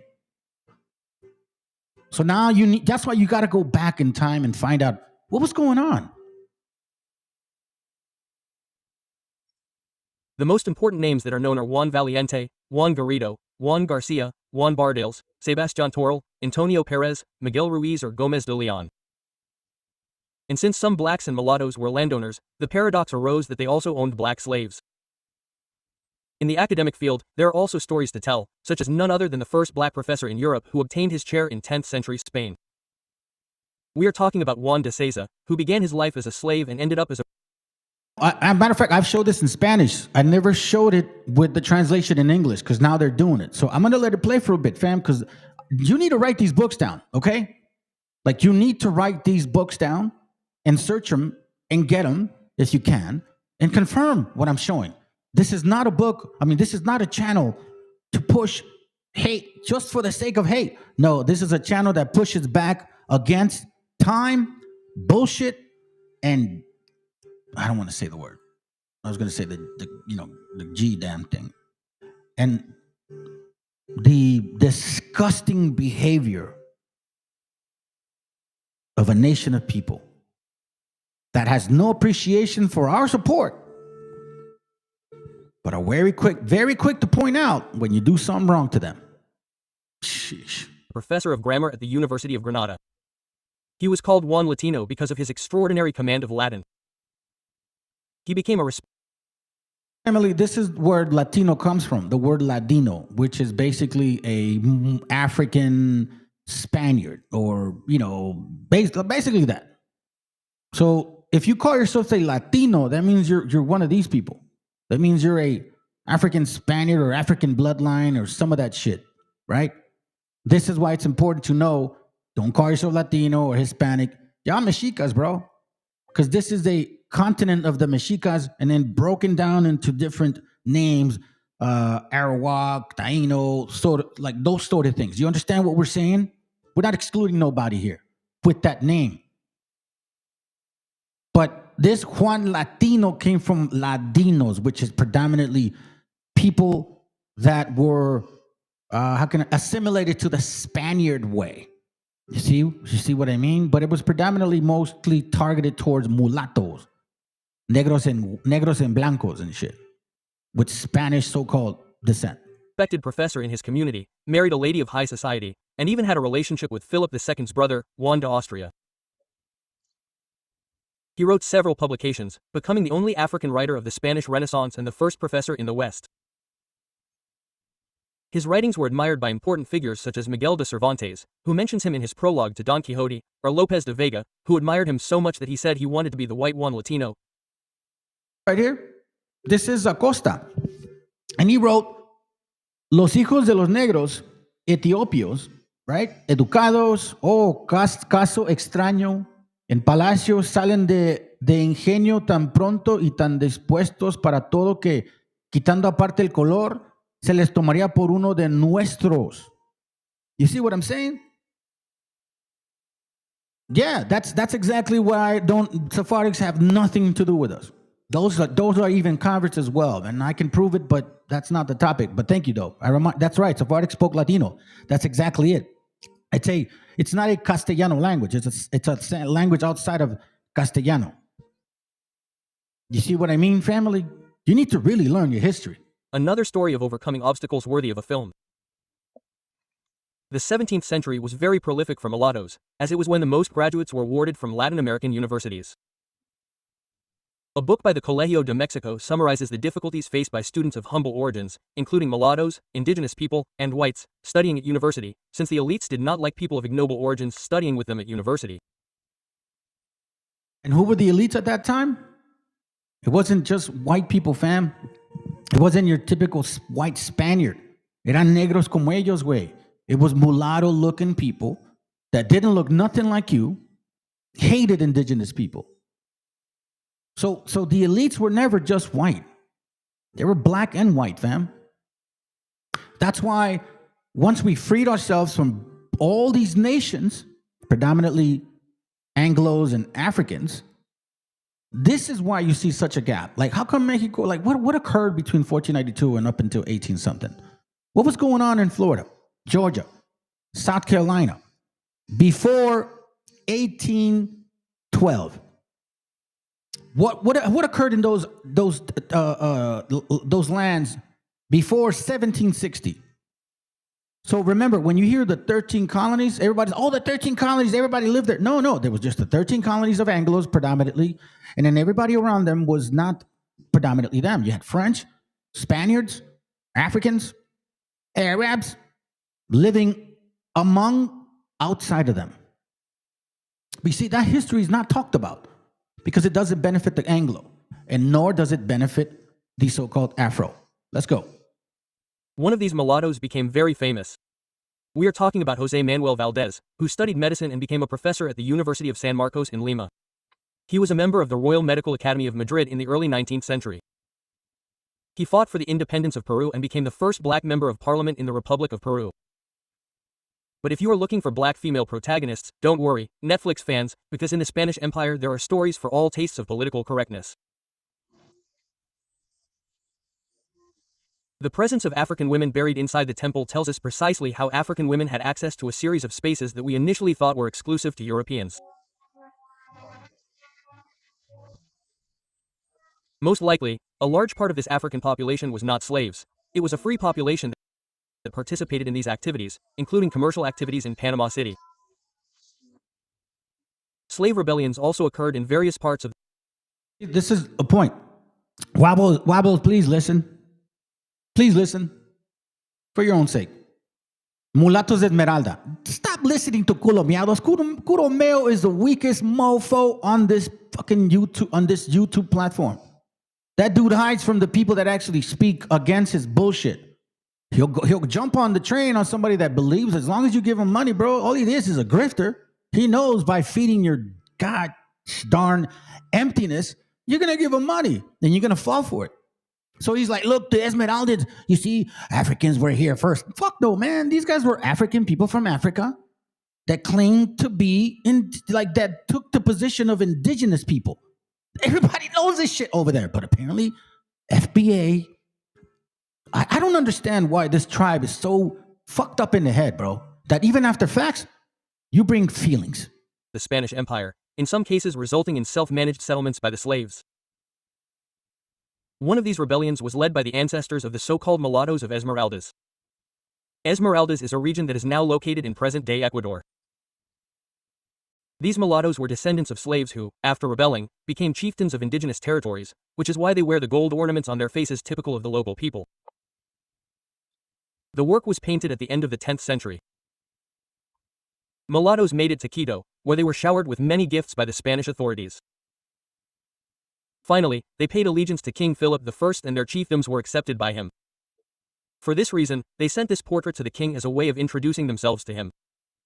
His painting was once exhibited in the world's largest art gallery, the Prado Museum in Madrid, where it is part of its collection. In the Spanish Empire, being a slave was not equivalent to having no rights. A slave could buy his freedom, own and transfer property and money, and even sue his master in court if he was treated too cruelly by the latter. There are rulings in which slaves were freed by the courts due to the cruel treatment they were given by their masters. Such is the case that the scientist Alexander von Humboldt witnessed in Lima, in which a mistress had cruelly mistreated her slave with scissors and the judge decided that the slave should be freed. These types of considerations were not present in the British or French empires. Most of the notable black or mulatto people known are from the 17th century, such as Chica da Silva, who is currently the only one who has managed to have a fictional series dedicated entirely to her life. This is about a black Brazilian woman who managed to climb the social ladder by becoming the concubine of a wealthy Portuguese man named João Fernandes. This type of relationship was common in Brazil, but this one stood out because of Fernandes's importance and its long duration. The couple had many children and when they separated, Fernandes took the boys to Portugal where they received an education, held good positions and even obtained titles of nobility. This is where you get the wobbleism. Oh, look, got light skin on me. I must be a native. No, you got Cracker Barrel running all through you, bro. You know what I'm saying? Like you got Gringolandia blood running through you. Just because your hair ain't woolly don't mean you're a native. Did you mix with our people? Yes. But for the most part, you forced our women into that relationship. That's a fact. Partus sequitur ventrum did not apply to black folks. It applied to the natives. Those are facts. Let's go. Da Silva kept the daughters and important properties in Brazil, becoming a lady of high society and even having her own slaves. Another case very similar to Chica da Silva's occurred in French Louisiana. This was Majidijis Matoyeg, a woman who also started out as a slave until a wealthy Frenchman wanted to free her and her children, get married and have more children. After the divorce, he returned to France and she kept all his properties and more than 200 slaves, thus becoming one of the richest women in Louisiana. And, of course, her heirs enjoyed her wealth. There were also Africans who achieved prominence in Africa, such as William Ansac Seseraku, son of John Correnti, ruler of Anamabo in present-day Ghana. John Correnti supplied slaves to Europeans and sent his son William to be educated in Great Britain. However, the captain of the ship transporting William to England betrayed him and sold him into slavery in Barbados. When his father learned of his whereabouts, years later he asked the British for his release and was able to study in Great Britain and ended up becoming a diplomat and slave trader. Yes, quite a few slave traders were Africans who captured them and supplied them to Europeans. Another prominent African diplomat was Miguel de Castro, an emissary from the Congo. When part of Congolese territory had changed from Portuguese to Dutch hands, Castro wanted to ask the Dutch to mediate in a local conflict that a count was having with the Congolese monarch. His journey took him through Dutch Brazil, where he was received by its governor, and he would finally end up in the Netherlands, where he obtained an audience with the Prince of Orange. During this stay, he was painted by a Dutch painter, as were his servants. There were also black people who stood out in Europe, such as Anton Wilhelm Amo. So when you hear particular people pushing back, like, no, you guys were never over there, and it was all Arabs. No, not at all. Arabs were also enslaving them. So obviously, through that enslavement relationship, there was people that, would probably impress them. Like, you know what? I'm going to make you my captain or some sort. That's obvious. That is obvious because you see people like them in certain Arab towns. So that BS, like, oh, it was just Arab. No. We're talking about North Africans, West and Mid and Sub-Saharan. Predominantly, the leadership was of Arab descent. That doesn't mean that no so-called African didn't gain any reputation or position. That's fucking ridiculous. That's just white Anglo-Saxons being embarrassed by the fact that y'all got your asses kicked by them often. And you need their help often. You can't live without them at all. You can't rule a nation without them. Together, you need togetherness in order for you to be here. If it wasn't for you two, we would have smashed your asses. If it wasn't for the diseases, you would have been done. His origins are not known for certain, but it is believed that he was kidnapped in Ghana and sold in Europe by Dutch slave traders. Once he arrived in Europe, he ended up being given as a gift to the Dukes of Brunswick, Wolfenbüttel, in Germany, who sent him to study at the University of Halle. He thus became a doctor of philosophy, in addition to knowing several languages. Some sources consider him the first black man in Europe to study at university, but the aforementioned Juan Latino would achieve the same almost 2 centuries earlier in Spain. So it's like, yeah, you guys say him, he's the first one, but like 200 years ago, like Spaniards understood it was somebody else, Juan Latino way. Why do you guys lie? You see how the Anglo loves to lie? Oh, that's gonna hurt! It doesn't benefit them, and I understand, it doesn't benefit the white man to give the black man any credit. Of course not, because that's just the way they are. But you see how awkward it is also at the same time that it doesn't benefit the black man to admit what they fucking did, because then all the reparation bullshit goes out the door, all the Hebrew claims goes out the fucking door, all of this empathy shit goes out the fucking door. The same applies to the white man. If they find out this is really the facts, they're going to really sit down and say, holy shit, we're not superior than anybody. Nah, bro, you're not. You're not. Like, hello, but we are clearly seeing that these two nations created a history and fogged everything around it and told everybody else, poor me or look at me. Let's go. Although his work in philosophy was admired, he did not manage to integrate into German society, nor did he manage to marry a woman. Possibly for this reason, he wrote his work The Rights of Africans in Europe, in which he claimed equal rights. Later he returned to his native land, where he ended his days. A similar case was that of Francis Williams, the first black man to study in Great Britain, specifically at Cambridge University, which did not keep his record, although he did obtain British citizenship. Williams was a Jamaican whose parents were free and were involved in the sugar business. They were wealthy and owned slaves, so they also had the means to pay for their son's studies. It seems that he became the Earl of Sandwich's experiment. Who was trying to prove that blacks could study just as well as whites? Which was the key that opened the door for him to be allowed to study? The experiment went so well that Williams ended up founding a school in Jamaica where he became a teacher. Although on the other hand, no experiment was necessary, since Juan Latino had already achieved it 2 centuries earlier. The Enlightenment philosopher David Hume himself dedicated these wonderful words to Williams. I don't know the irony. Abraham Gannibal stood out even more. He was an African prince who was kidnapped and enslaved by Ottoman slave traders and taken to Russia, where he was presented to Peter I the Great. Gannibal was sent to study in Paris, where he ended up fighting in the French army, reaching the rank of captain. He ended up becoming a military engineer, a major general and, take note, the governor of Tikhine in present-day Estonia. And what is even more surprising is that this gentleman is none other than the great-great-grandfather of the famous Russian poet Alexander Pushkin, who wrote a novel about him that was never finished. He is also the ancestor of British dukes and marquises such as the Duchess of Westminster, Natalia Grosvenor. One of his Here's an example, and this is, I did a class on this a while ago. Watch this real quick. Miscegenation. Who's the real mamzer? Hey, Nate the Snake, who the real mamzer? Your daddy's white, bro. Oh, yeah, my brother, fuck that shit. Miscegenation. Making race in America. Miscegenation. Way before 1865. Way before. This is an 1830 picture. Nah, this ain't Jim Crow laws. Bullshit. This is an 1830 picture. Miscegenation.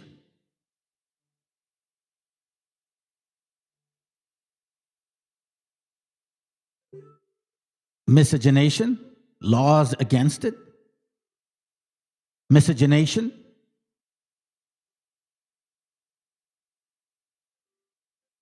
Miscegenators.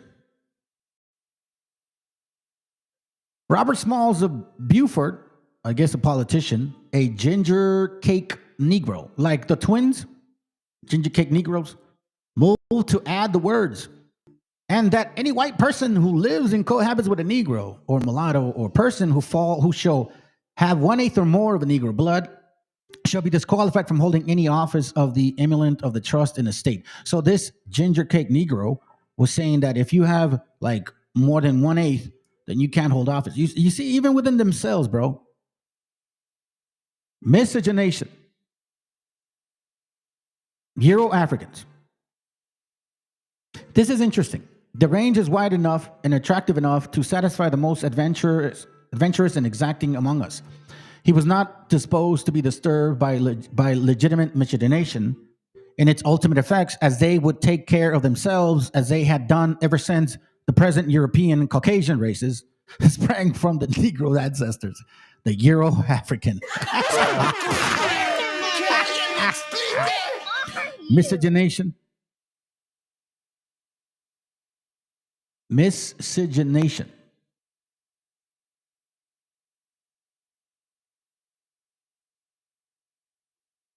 See, this is, like I told y'all, they love this about you. Even our indigenous people, unfortunately, y'all ain't bright enough to get it. Like, I don't know why you have a problem with being a chosen seed of the Most High. Like the Black Indians you see are indigenous Aborigines. So you're saying these people are from West Africa? Is that what you're fucking saying? So you're saying these are West African people? Or you're saying that you are these people? Where's the straight hair? Where's the thin lips? I mean, this guy looks like my mom's dad. Like, what is this? Well, let's continue. This is why it's important to know your history. Because you have thievery here. Thievery here. It says here, in his third voyage in 1898, he shipped 600 Indians back to Spain. The slave trade in Caribbean began as thus outward and not inward cargo, taken from, this is regarding the slave ships of our people, transported from West Indies to Spain rather than of Negroes transported from West Africa to the Caribbean. This is so fucking hilarious. Let me see if I'm going back. There are certain points I want to make. This is regarding slave ships, right? Us being on slave ships. All right, let's continue. Let's go. Mulatto Sons was also a prominent soldier in the Russian army. Alongside this case, we could also mention that of Alexander de Medici, as he was another ruler in Europe, this time a mulatto, as he was recognized as the illegitimate son of Lorenzo II de Medici with an African servant. He was the talks about certain people being the first dukes. The Duke of Medici. Interesting. First Duke of Florence in the 10th century. Later, others emerged who, in addition to standing out, fought for the rights of Africans, such as Odig Equiano, who was kidnapped in Africa as a child and sold into slavery. He passed through numerous owners, and one of them named him after the Swedish monarch Gustavus Vasa in mockery. The name would also stay with him throughout his life. One of his owners enrolled him in school, and later, thanks to his work as a sailor and merchant, he saved enough to buy his freedom. He ended up settling in London and joining the groups that wanted to see the end of slavery. Some in my family that since 1492 all the way through 1905, it was prohibited for you to read and write, and there was no education for you indigenous unless you had money. So for almost 400 years, no reading, no writing, nothing. while these guys were getting educated, and they claiming that they've suffered the most. Members of London's high society encouraged him to write and helped him publish his autobiographical work in order to make known the hardships of being a slave. He married an Englishwoman and his daughter married a reverend. Aquino argued that racial segregation could be fought through mixed marriages. For a long time, it was thought that this portrait was of Aquino, but more recent research suggests that it may have been Ignatius Sancho, a slave who was born on a ship and who also managed to buy his freedom. You know where you get the concept Sancho? Now you know where you get the concept of Sancho, Ray? Your wife is with the Sancho. That's why we said since the beginning of time, the Spaniards and Portuguese eran una bola de cogelones. The British never really mixed among the people. These people did. Now we understand who they were. We just didn't know that they looked like that. You see what I'm saying, family? And has that really changed and shit? Some people are driven by the flesh, by sexual lust, by money, God knows what. You know what I'm saying? And all you got to do is sit back, look, and just kind of analyze. And you get all the answers. I don't know, man. I'm just very analytical. That's probably just because I see shit in a weird way. You know, I see things that people don't see. I don't know, man. But anyway, let's continue. Becoming a writer and also joining the English abolitionist movement. Like Sancho, he ended his days in London, a city where he had a shop and where 2 plaques can now be seen in his memory. He was the first black person known to have had the right to vote in the elections to the English Parliament in the elections of 174 and 1780. France went much further in political matters, having its first black deputy after the French Revolution. Jean-Baptiste was a slave who bought his freedom. When the revolution broke out, Bell was already a captain of infantry in the colonies and represented the French department of Saint-Domingue, now Haiti, as a deputy, together with a mulatto and a European. From his position, he advocated for the abolition of slavery, which was achieved during that period. Unfortunately for B, Napoleon's arrival meant his arrest for holding the position of brigade commander and chief of the gendarmerie of Santo Domingo, and he would end his days in prison. Napoleon also restored slavery in that department. In the 13 English colonies, we must mention the large number of black and especially mulatto powerful people who owned slaves in North America since English colonization. They even had white servants who were convicts forced into servitude. The first registered owner in the 13 colonies, specifically in Virginia, was Anthony Johnson. In the mid-10th century, he was a servant from Portuguese Angola who ended up having his own lands and servants. There were many free blacks and especially mulattoes who suffered the same fate until Virginia laws changed and applied the Roman principle that a son should always have the status of his mother. And since the mothers of mulattoes were usually slaves, this made it quite difficult for more mulattoes to become property owners since they could not choose the status of their father, who was the white owner. The most striking cases would occur in the United States in the 19th century. One of the most notable was William Ellison, who became the largest slave owner in South Carolina, even buying the mother of his children. Yes, you heard right, the black man who became the largest owner of black slaves in one of the most slave-holding states in North America. Later, the descendants of these freed slaves who became wealthy continued in the work of their parents. Such is the case of Antoine de Buclet in Louisiana, the son of free parents who became one of the wealthiest men with the largest number of slaves in Louisiana and even had a political career. Although without a doubt the most curious case of all is that of the slave Disney Pope, who when buying her freedom wanted to buy that of her husband as well. Unfortunately, laws made it difficult to buy slaves and then free them, and when they were freed, they were usually forced to change status. So Pope bought his wife, but he didn't free her, so she was technically his slave. In an argument between the two, she became so angry that she sold her husband to her white neighbor. When she had calmed down, she wanted to take him back, but the neighbor refused to return him. In other cases, people in the same position as Disney Pope traded family members out of spite or for profit. There were also black ex-slaves like Nathaniel Butler who dedicated themselves to the slave trade and even returned escapees to their owners, making a great profit from it. Others did the opposite, like Frederick Douglass, a slave who escaped and settled in the North, where he was very involved in the abolitionist and women's rights movements. He was a pioneer in the civil rights movement. He married a white woman, causing great controversy, and obtained a position as a civil servant, in addition to being a writer. He came to advise Abraham Lincoln, to whom he recommended that he also arm blacks to fight in the Civil War, and he harangued blacks in favor of the cause. Later he held the position of Consul General of Haiti until he resigned and apologized for the imperialist pretensions of the United States over the country. From then on he became a defender of the Haitian cause. A similar case to Douglas was that of Louis Hayden, a slave who also escaped with his family and who ended up in the North fighting in favor of abolitionism, becoming a member of the Republican Party and a legislator. He was also a Grand Master Mason along with other blacks, despite the discrimination suffered within the organization by many of its white members, and he founded African American lodges. Cases of African Americans who made political careers as legislators or senators were numerous, especially in the second half of the 19th century and beyond, particularly in the state of Texas, where more than 50 names were registered, all of them from the Republican Party. As we can see, history is full of black figures whose biographies would leave anyone speechless. Meanwhile, Netflix and HBO are doing silly things.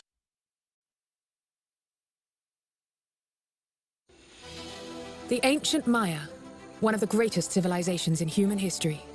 Beneath the forests of Mexico and Central America lie the secrets of a sophisticated society that endured longer than the Roman Empire. You're not supposed to have giant cities in a tropical forest. For decades, archaeologists focused on the end of the ancient Maya. Most Maya kingdoms were simply abandoned to the forest. But the start of Maya society holds as many mysteries as its fall. When do we start seeing Maya civilization? And that's a complex question. Now, a new discovery is blowing apart long-held beliefs about the earliest Maya. It would accommodate thousands, if not 10,000s of people. A record-breaking monument has been found. It's enormous. This is the most important finding in my career. Hidden treasures unearthed. And who's the lucky one? And ancient skeletons. All right, family, I had to run to the bathroom real quick. My bad. All right, so let's me skip to this real quick. I shared this book with y'all before we jump into anything else. I still got some of these sections to show you. Okay, give me a second, please. It's actually downloading right now. Hold on. It's downloading right now. Here it goes. So we have this book called The African Americans Many Rivers Crossed. Okay, Henry Louis Gates. Page, I think 1. It says, for generations, the Africans in the Americas between 1500 to 1540. Pay attention. All right. For generations, we understand the history of the New World, explorations and colonizations, primarily as a set of experiences of conquest and progress, more often than not with the most dire consequences for primitive, quote-unquote, native population that the first European explorers and settlers encountered. So see, it wasn't just white folks that looked at us as primitive, fam. It was them as well, just like the video earlier today. In case you didn't catch it, it's no different than this talk right here. You see this right here? Do you see this Canaanite woman? She tells our sister, like, you got diseases, you don't deserve to sit next to me, like straight white talking points, bro. Hispanic-ass people don't deserve nothing in America. You understand? You Hispanic-ass people deserve nothing in America. As if America is just North America. America is the entire continent. But let's continue. Nothing. You don't even deserve to sit around me. You understand that shit? You don't deserve nothing out this You dirty, uneducated You! Uneducated bitch. We didn't bring smallpox to America, black woman. We did not bring smallpox to America. It was people like you that brought smallpox to America. Who is the dirty one? This is what I mean by this, fam. Black plague, disease. It's not just the disease itself. It's the mindset. You don't deserve to be around me. I'm being respectful. You get the fuck up. Get up. she just insulted the lady. Then she says I'm being respectful. This is very common in my channel. Y'all show up and shit, and you want to insult people. And that's just the way the household is, I guess. But let's continue. Get up, get up, get up. Nah, now you gotta get up. Get the up, get up, get up. Now you stand up, ho. Yep, now you stand up. Now you stand up, bitch. I don't give a know where you at in America. We ain't in your country, we in my country, bitch. Yeah, sit over there with your people. Yeah, with your people. Where's CNN? Where's the FBA? Where's Black Lives Matter? Huh? Where's all you so-called, white people are racist? Now, this is just be swept under the rug as if, you know what I'm saying? We just are supposed to be primitive and have empathy for people like you. Fuck that shit. And the standard story continued. These ostensibly one-sided encounters inevitably act of humans' progress and quote-unquote evolutions laid the foundation for the creation of modern Western world, a great civilization to which we in the West are heirs. Then he continues. How can one measure of all that was lost in the systemic destruction and dislocation of civilization of the people whom we know today as the Native Americans? No, this is all people of the Americas.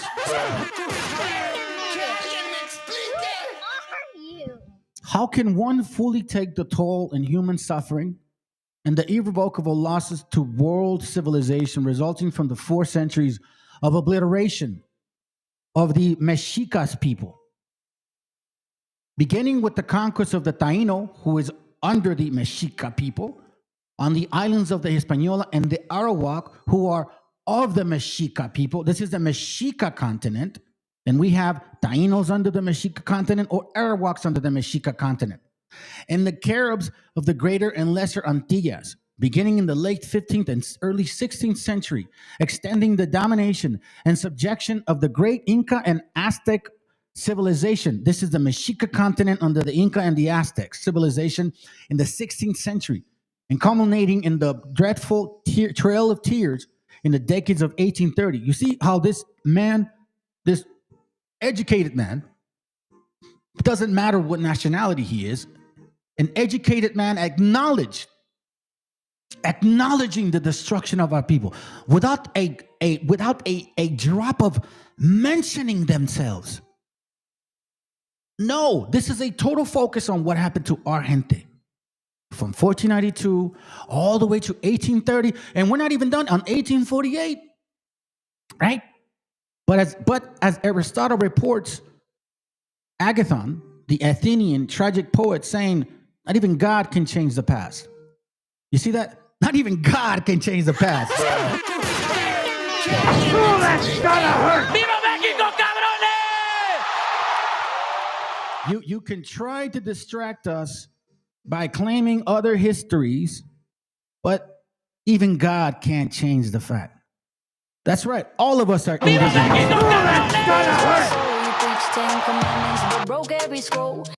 Damn right, bro. Because they saw us all as Indios. They saw your gente as Indios, our gente as Indios. They all saw us the same shit. You know what I mean? But now we fell under this labelism. Latino, Hispanic. F that shit, man. They look at us in the same manner as, look, let me just continue reading. And while we certainly cannot change what has already happened, we as scholars, however, are duty bound to preserve the past by recording it in all of its complexity. Part of that process is restoring the historical records, the actions and words of the human beings who collectively made that past, restoring the role that persons of African descent had played in the creation of the saga. No, I'm sorry. Had played in the invasion and saga of the Western civilization has been the motivation for our creation of the African Americans documentary series and the writing of this book. You see, we're going to give credit where credit is due. you were slavers, you're invaders, and you still think that way. Now that your white daddy is allowing you to be racist, right? Because back in the 1960s, 50s, and 40s, you couldn't talk like that to the white man. Matter of fact, you couldn't even really talk like that to us around the white man because they would look at you like, are you fucking stupid? Now, all of a sudden, because your white daddy gave you the right to be racist blatantly on trains, planes, and automobiles, right? Now you can be. And then you resort to, reparations. The white man had me enslaved. I'm so black and poor and single. Fuck that shit, man. All that stuff is out the door. Donald Trompetas did a great thing for us, gente. He really exposed the people that had been preserving the hate for you for a long time. That's what he did. That's why you have like people on the other side, like Nicky Tricky Butt Plug Fuentes, right? Who hates. He says, my dad is Irish and Mexican, and my mom's Italian. So let's clear this up, fam. If you ain't of indigenous bloodline, you're not Mexican. That's because that applies to the Mexica people of this continent. You see what I'm saying? So Nicky Tricky Butt Plug Fuentes, you're an Irishman and you're an Italian with kind of like the label of an American. That's what it is. It's just like here in North America. You got a bunch of people that want to be American, but then you're, no, where are you really from? I'm from Idaho. No, where are you really from? I'm from the South. No. Shut the hell up with all that shit. Where is your family, your fucking origin, your bloodline really from? Like, where's your food from? Where's your diet from? Right? Where's your... Oh, they mean that? Yeah, way back. Let's record again. And repopulating the Western Hemisphere through a series of voluntary and involuntary migrations over the past 500 years was never a one-sided process, and it was never solely an European experience. It may come as a surprise to many Americans to learn that African people played or enslaved an essential part of this process from the very beginning. According to one source, Alonso Prieto, which means Alonso dark or black, the pilot of Columbus ship, the Nina in 1492, was a mulatto.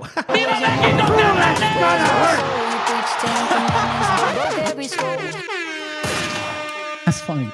And in 1503, the great Italian explorer was accompanied by a black cabin boy named Diego. The year after Columbus, you see this right here, family?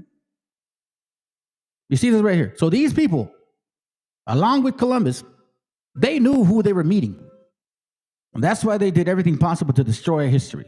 Listen, if we were just a bunch of indigenous savages worshiping the moon, the stars, the rivers, fucking ducks and shits, they would not destroy our history. They would have reserved it and recorded it and said, look, this is what we found. But no, they didn't. They destroyed it all and relabeled it, repackaged it, and told you something else. The year after Columbus returned from his final voyage to the Americas in 1504, groups of Africans began arriving in the Caribbean, and several Africans had arrived in 1502. So that 1619 bullshit story, please flush that down the toilet. No different than Willie Lynch letter. Please flush that shit down the toilet. No different than Rosa Parks' bullshit story. Please flush that down the toilet.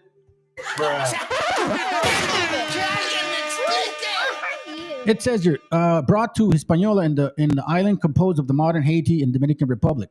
You see that? So it's since 1502, you were coming here. And you were, started off in the islands of Haiti and Dominican Republic by the Spanish governor of the island. By the Spanish governor. You see that? How you were right there with them. In 1508, Ponce de Leon, usually remembered for his exploration of Florida, which we just saw a video about it, in search of the legendary king of Ethiopia, Preston John, in his fable, Fountain of Youth. You see, all of this shit was imaginary stuff, bro. Took armed black men with him to conquer Puerto Rico. You see? How in the world can you claim this chapter, just even this chapter right here? How can you, so-called African American who claims to be a Hebrew, how the hell does this apply to you? You came with them. You took like them. You brought diseases like them. You raped or graped like them. You slaughtered like them. You burned people like them. You fed people to dogs like them. You were here the entire time helping out these people. And now you want to sit here and say you had nothing to do with this. No. You're going to run to this verse and make an excuse for everything? Nah, we're not going to let you do that. Because that would just, that would not be right. Diego Velázquez from 1511 to 1512 employed other Africans to help seize Cuba. In fact, Velázquez advised King Ferdinand that many black slaves, quote unquote, had assisted him in his conquest of the islands. Ultimately, by 1867, according to the Transatlantic Slave Trade Database, approximately 12.5 million Africans had been sold into the New World. Supposedly, of the 11 million or so Africans who survived the Middle Passage, only about 388 were shipped directly to what has become the United States. So basically, out of all this portion, the one like the lady on the bus, right, the African slave trade on the New World, the largest forced migration in human history, shaped the course of colonization and spawned unique Afro-European societies and cultures stretching from North America to the Tierra del Fuego. Without the African presence, the history of the hemisphere and that rest of the modern world would have been vastly different. Yeah, we wouldn't have died of smallpox.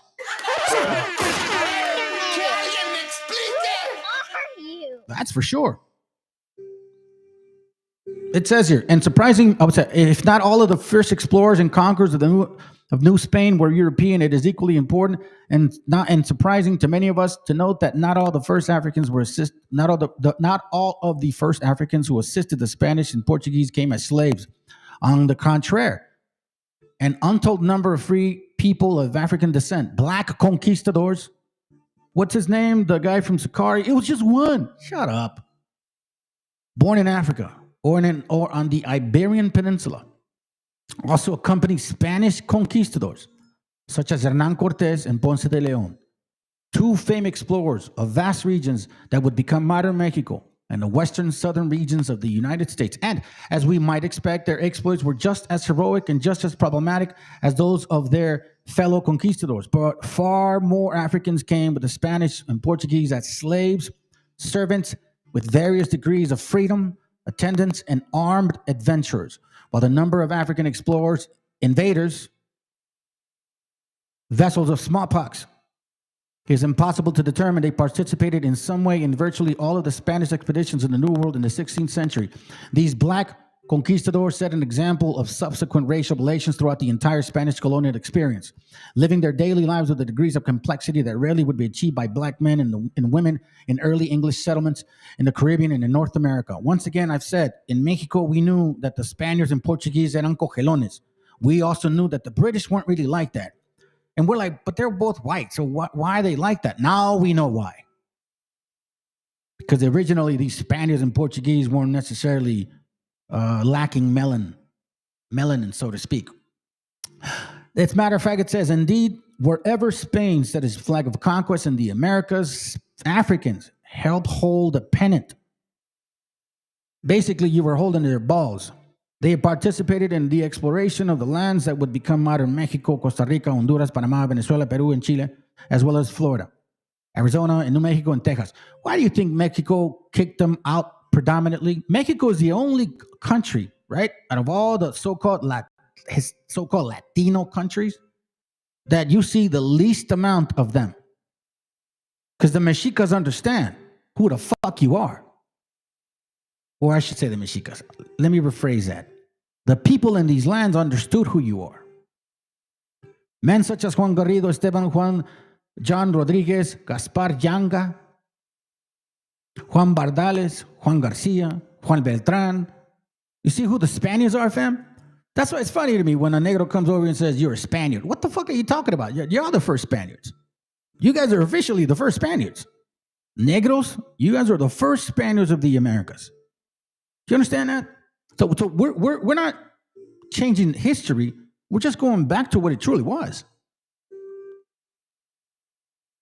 Perhaps one of the best known and most colorful of the free black conquistadors was Juan Garrido. Was that the one that you were talking about, Sakari butt plug? Born in 1480 in West Africa, Garrido either was sold to Portuguese slave trade or somehow traveled in his own to Lisbon, where about 10% of the city was African at that time. In 1480, 10% was African. In about 1495, and you see, remember, in Lisbon, right? Just in Lisbon. In 1495, he moved to Seville, there as a free man, perhaps in the employ of a Spaniard named Pedro Garrido. He joined the 1503 expedition of Governor Nicolás de Obando in Hispaniola, the first of many adventurers, the first of many. This is the book they referenced, James Sweet, African Identity and Slave Resistance in the Portuguese Atlantic. Black Conquistadors, that's the book I showed you regarding Juan Garrido.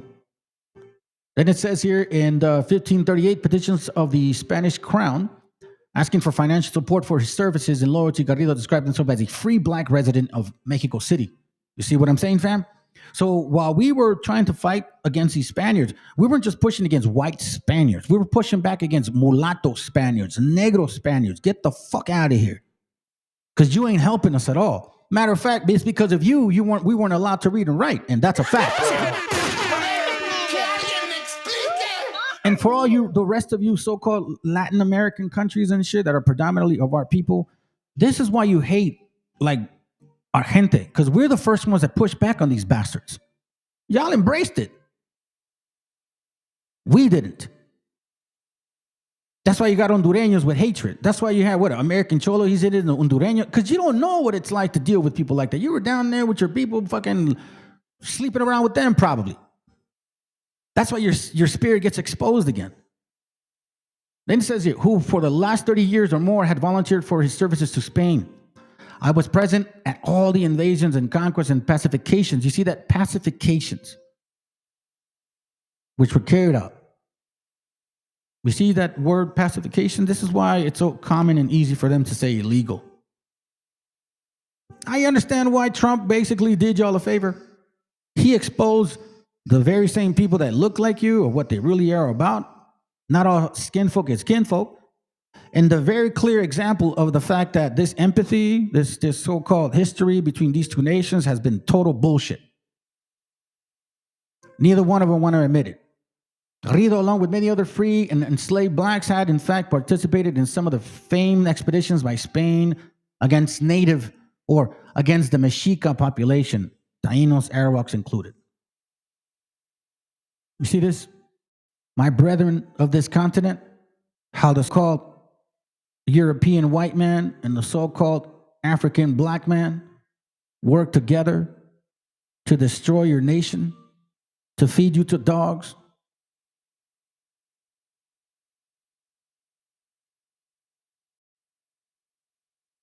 To burn you by the stake.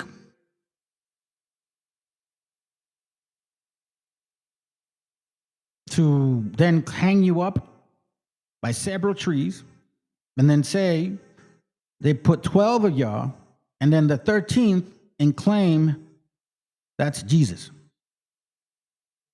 They made a mockery out of you. They made a mockery out of you. And at what point will this matter to you?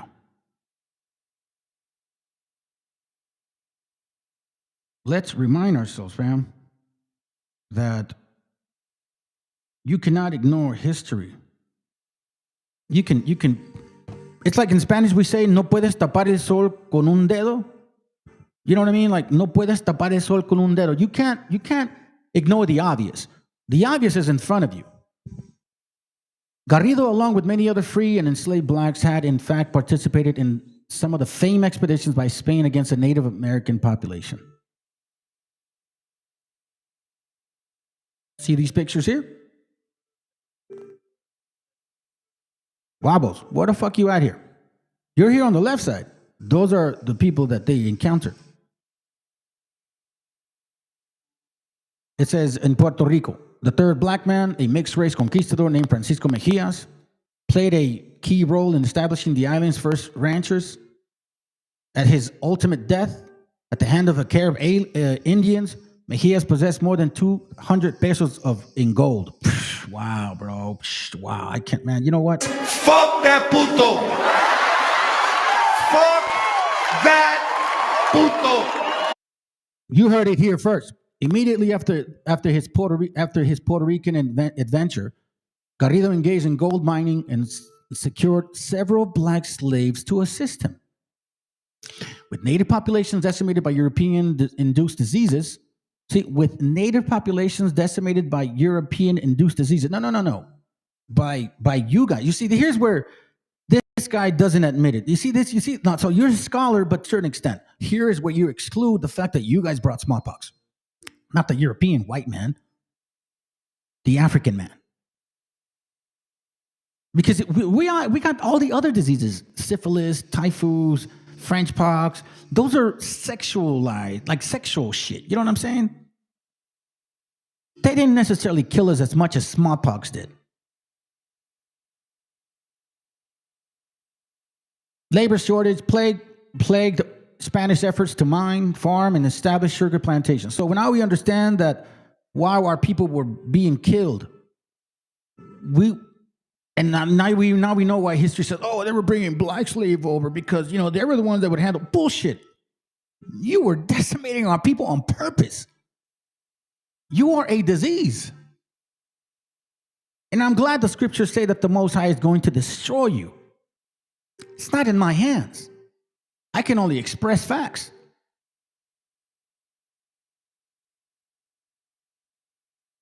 We look forward to it.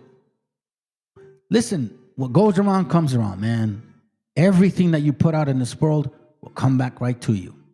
With a keen eye to the main chance, Garrido joined Spaniards who raided the Caribbean islands of Guadalupe, Dominica, and Santa Cruz in search of slaves.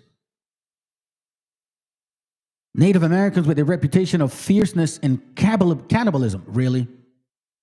In 1513, and again in 1521, Garrido rejoined Ponce de Leon as he explored and claimed the islands of Bimini and all of Florida for Spain, thereby becoming the first known African to set foot on what was to become the United States.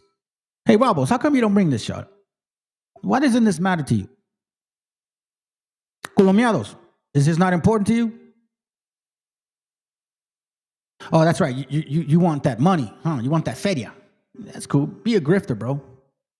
Because we know his name and the date of his landing in Florida, in a sense, we can say that Juan Garrido was the first African American. And it's somehow fitting and a bit ironic that his book is being published in the 500th anniversary year of Garrido's arrival in what is now the continental USA. Gotcha, bitch. You see this? So who are the real invaders? Who are the original invaders? Later, Garrido made his way to Cuba, where they joined forces, Hernán Cortés, yada, yada, yada. You guys can read that more. Take a picture of it. This is why they do what they do, fam. Native Americans, I'm glad we killed them. W Buffalo Soldiers. Fuck Native Americans. You see, he says, you Native Americans. I'm glad we killed you with Buffalo Soldiers. Well, I'm glad you admit it, but it was way before. But, you know, and this is the same dude that will probably run against the white man and say, you fucking enslaved us, you this and that and whatever. The irony, bro. The irony and hypocrisy. Native Americans, I'm glad we killed them. W Buffalo Soldiers. Fuck Native Americans. Our land now. Fuck Native. You can never have a job. You don't even love your own women. You get on this app and bash your own Black American women. You hate your own people. Women. Yeah, you hate your own people. You don't even. 2/3 of you was not going to wake up, and I see that crystal clear. 2/3 of you so-called Negroes are too far in love with the damn white man as women and children.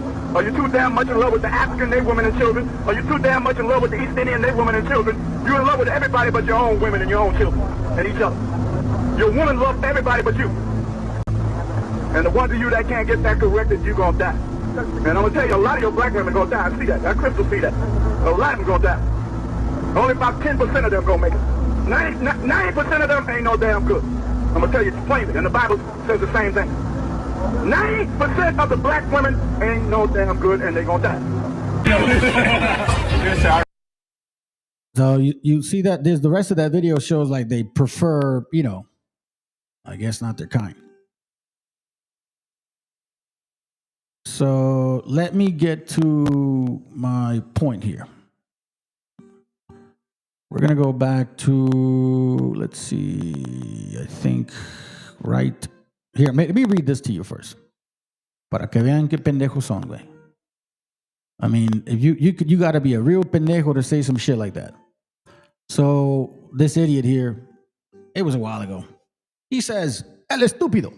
Obviously, the Africans didn't bring it over exclusively. It's a contagion, meaning it's contagious. They caught it from their captors, the Spanish. And they didn't bring it over exclusively. I don't know how you Hollywood Indians, see, there he goes. I don't know how you Hollywood Indians don't get flagged for hate speech and is beyond me. So the Africans didn't bring it. The Spanish gave it to the Africans, but yet the Indians are Hollywood? Okay. Got it. I'm going to show you that book, but I think I have it in the pictures here. So here we see, okay, this is the book called Cartas y Memorias. Is that it? Oh, no. It's the Cartas y Memorias is in Spanish. Hold on a second. Let me see if I can get it real quick.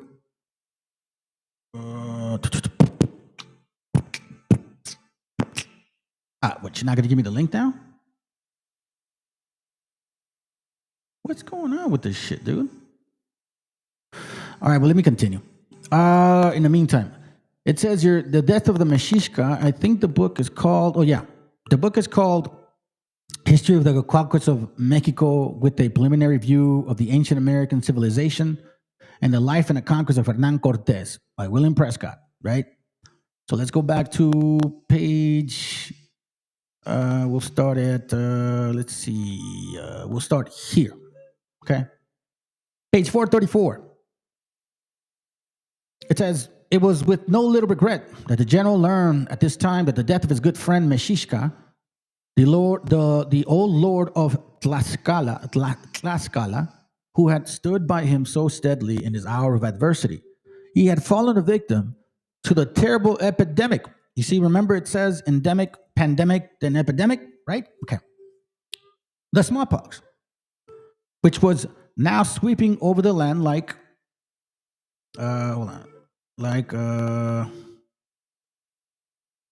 page 35. Over the land like fire over the prairies, smiting down princes and peasants, and adding another to the long train of woes that followed the march of the white man. Supposedly. Now, remember, keep in mind, in Deuteronomy 28, in verse 22, it says that the Lord shall smite thee with the consumption and with a fever and with inflammation and with extreme burning. He also mentions with the sword and with blasting and with mildew. Some people are going to try to use certain translations, right? Fine, sounds good. Let me give you another one. Verse 27, the Lord shall smite thee with the botch of Egypt, and with the emerods, and with the scab, and with the itch, whereof thou cannot be healed. Remember that? Verse 35 says the same thing. The Lord shall smite thee in the knees and in the legs with a sore botch that cannot be healed from the soles of thy foot unto the top of thy head.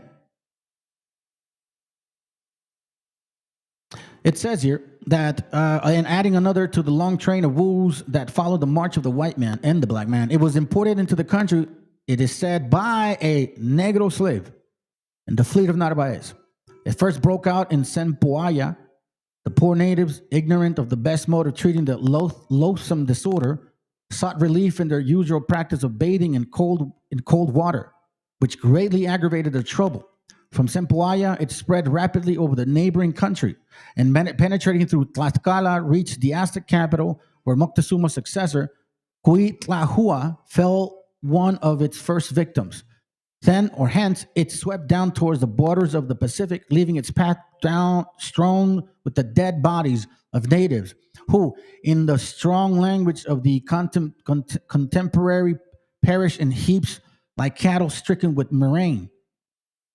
It does not seem to have been fatal to the Spaniards or the Africans, many of whom probably had already had the disorder, and who were, at all events, acquainted with the proper method of treating it.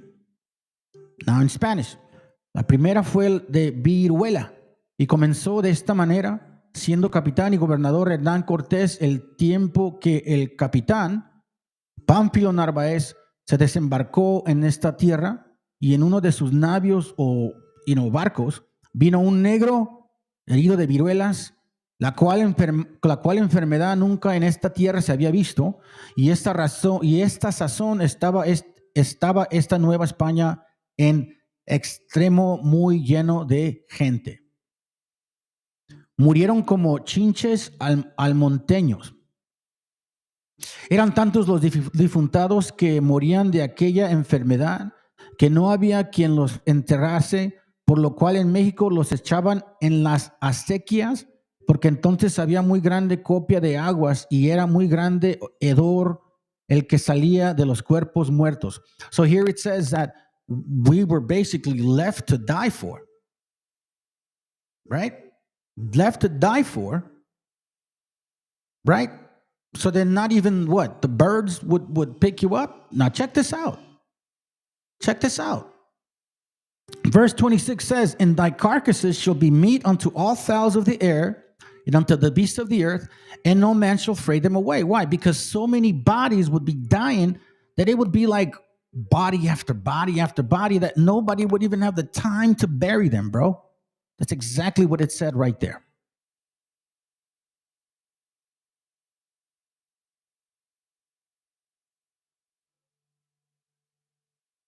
Let me see if I can go up or down. Let me see. Hold on a second. I'm looking for it.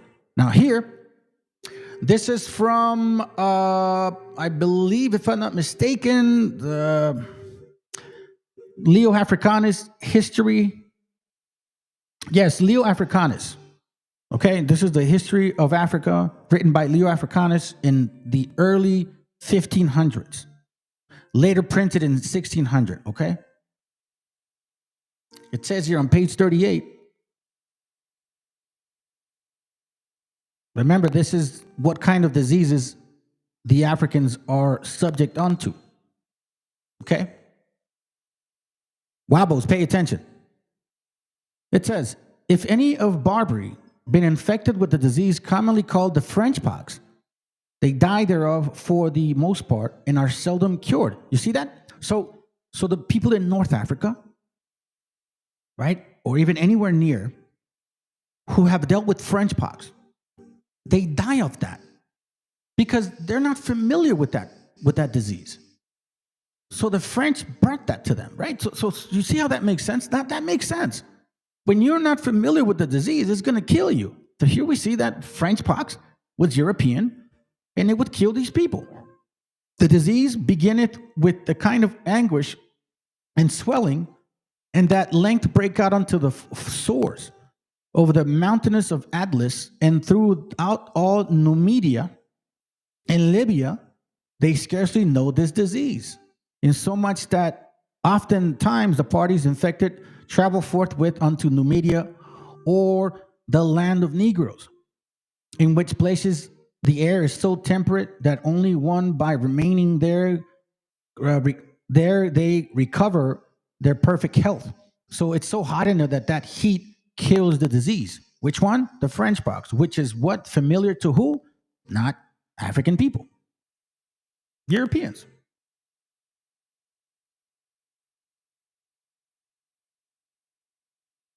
Let me see. I already debunked this, so I don't need to even care about if we read it or not. It says here too. It says here, notwithstanding that Tunis over all the Italy, it is called the French disease. It is so called likewise in Egypt and in Syria, for there is a use as common proverb of cursing. The French pox takes you. Amongst the barbarians, a disease called Latin hernia is not so common, but in Egypt, the people are much troubled therewith. For some of the Egyptians have their cods oftentimes so swollen as it is incredible to report. Damn, shit. This is nasty, bro. Which infirmities is thought to be so common among them because they eat so much gum and salt cheese. Some of their children are subject unto the falling sickness, but when they grown to any stature, they are free from that disease. This tailing sickness likewise possesseth the women of Barbary and of the land of the Negroes, who, to excuse it, say that they are taken with a spirit. In Barbary, the plague is rife every 10th, 15th, or 20th year, whereby great numbers of people consume, for they have no cure for the same, but only to rub the plague sores with certain ointments made of Armenian earth. In Numidia, they are affected with the plague scarce once in 100 years, and in the land of the Negroes, they know not the name of this disease because they never were subject thereunto. French pox. Makes sense. That makes perfect sense. But let's continue reading.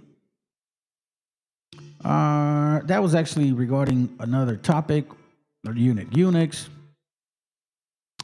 Let me see here real quick. Hold on. Let me look for it, family. Hold on a second. I thought I had it here, man. What's going on, bro? Thought you had it already set, dog. Juice. Oh, okay. I see. I should have gone up, huh? Expense anyway. Let me see if I can get it this way.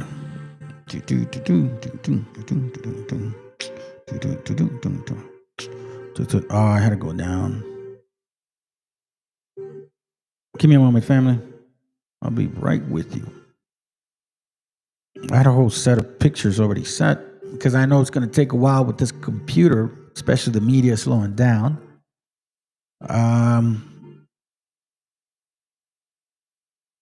Give me a second.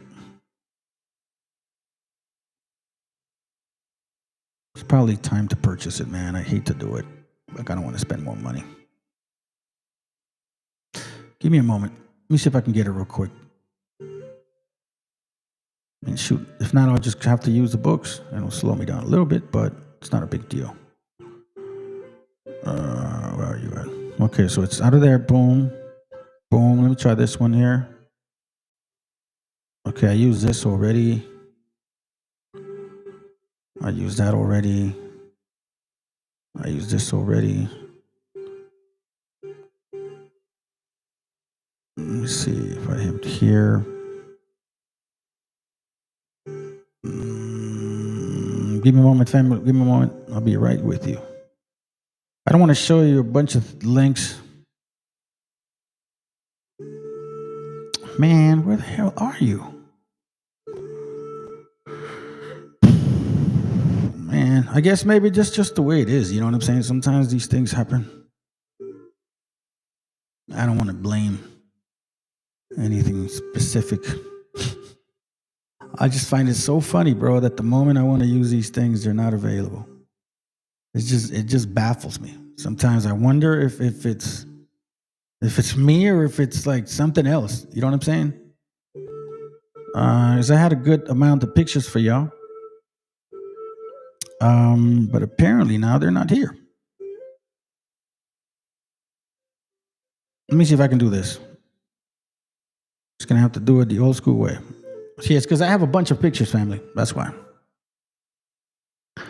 And let me see if I can go here. Got tons of pictures that I save.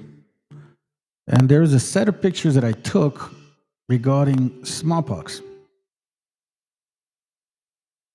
And for some odd reason, they're not categorized anymore. No, that was Belu's topic. And that's pretty much, hold on. It should be here. If not, we'll just move on. Let me see. I think it's here. So this is the book that he was talking about, Black Society in Spanish Florida, Africans in Early Exploration. Here we see the mentioning of African slaves or Latinos in Seville. You see that word right there. We see, obviously, black militias. Man. Qué mala onda, güey.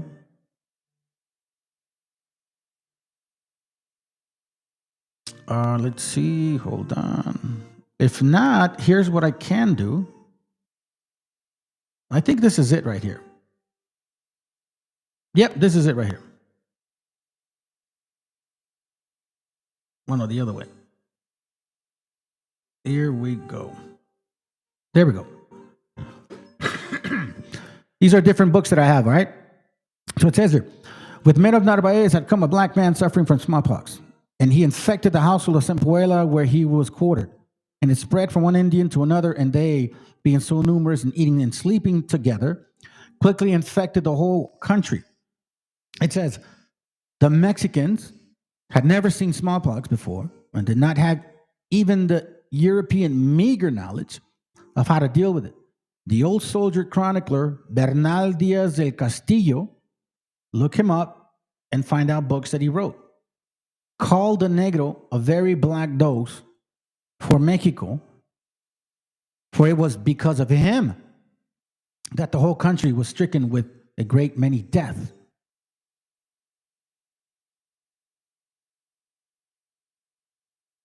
This is the visit of Narvaez left melancholy traces among the natives that made it long remembered.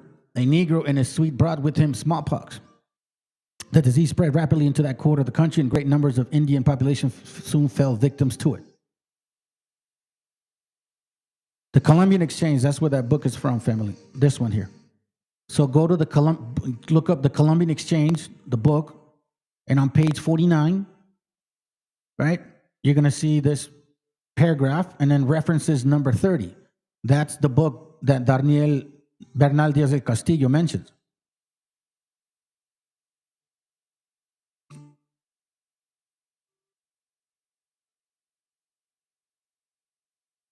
Here we see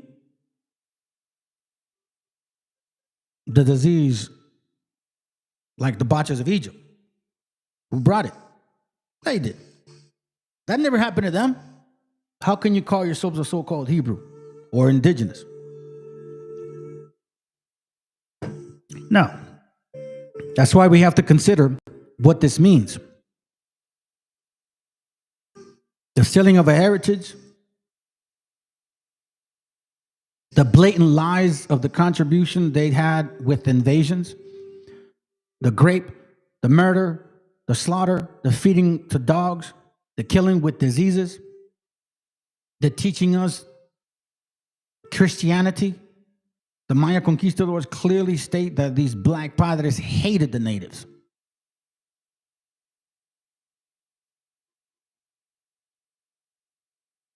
It's not difficult to really see the obvious. Man, I wish the pictures didn't get scattered, family. I really had this stuff in order. I usually do, but apparently not today. Oh, no, not that one. That's not it. Bit peaceful. Damn it, man. Where are you? If I can't find it quickly, I will show you guys something real quick. Matter of fact, give me a second. Here's what I'm going to do, because I don't want to leave this out. I think it's important for us to understand and learn here. Oh, it came back. Before I forget, the book called the Cartas y Memorias, okay, on page 14, it talks about this right here. It says here,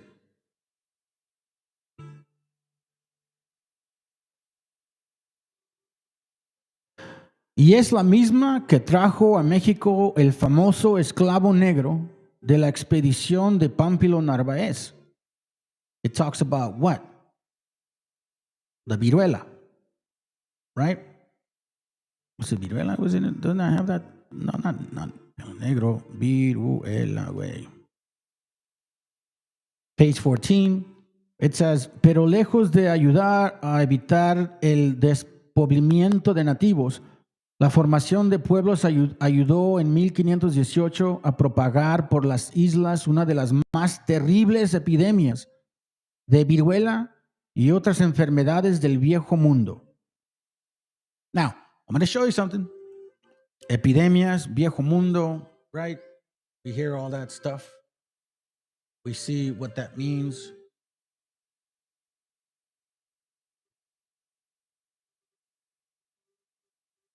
Let me see if I can find a book. I have it here. I have here. Hold on. Where are you? What? What are you talking about? Oh, okay, let me get out of this crap here. I was gonna say, what? Okay, see,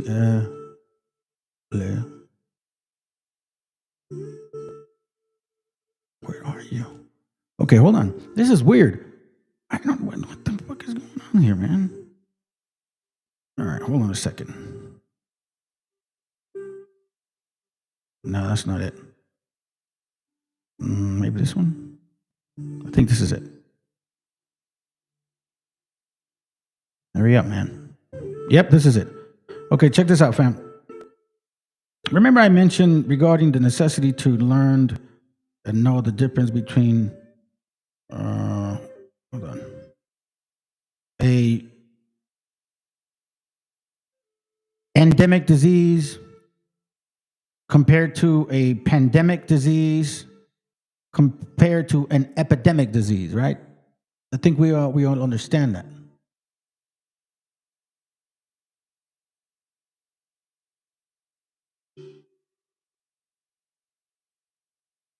So hold on a second. Let me send it over here. Come on, bro. Is it not? Oh, I think I know what it means. Hold on. I'm looking for this book. We spent some time. I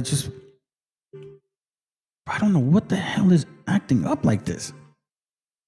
Why is it doing this now? So, okay. So let me just tell you something real quick, fam. In case you brothers and sisters were calling me, I was out of a phone for a while. And it was because my phone messed up on Sunday. And I had to get it replaced. Man, this is pissing me off. And now all of a sudden, it's really acting weird. As a matter of fact, this is worse than the phone I had before. Especially now. And maybe it's just because of the moment. I'm not making excuses, family. It's like let me see if I can get the PDF out. Give me a moment. Give me a moment, real quick.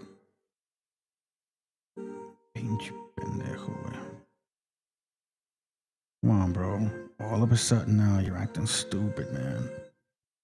My bad, man. Let me close all these windows up. Let me close a bunch of these windows up. Maybe that's the problem. Supposedly this phone here is supposed to be better, but I don't see how it's better. It works so slow. Okay, I thought I fixed it. Damn, bro, come on. I'm sorry, fam. I'm not trying to get frustrated. It's just this is the slowest I've seen this phone work, and it's a new phone. The old phone was faster than this. Fucking shit.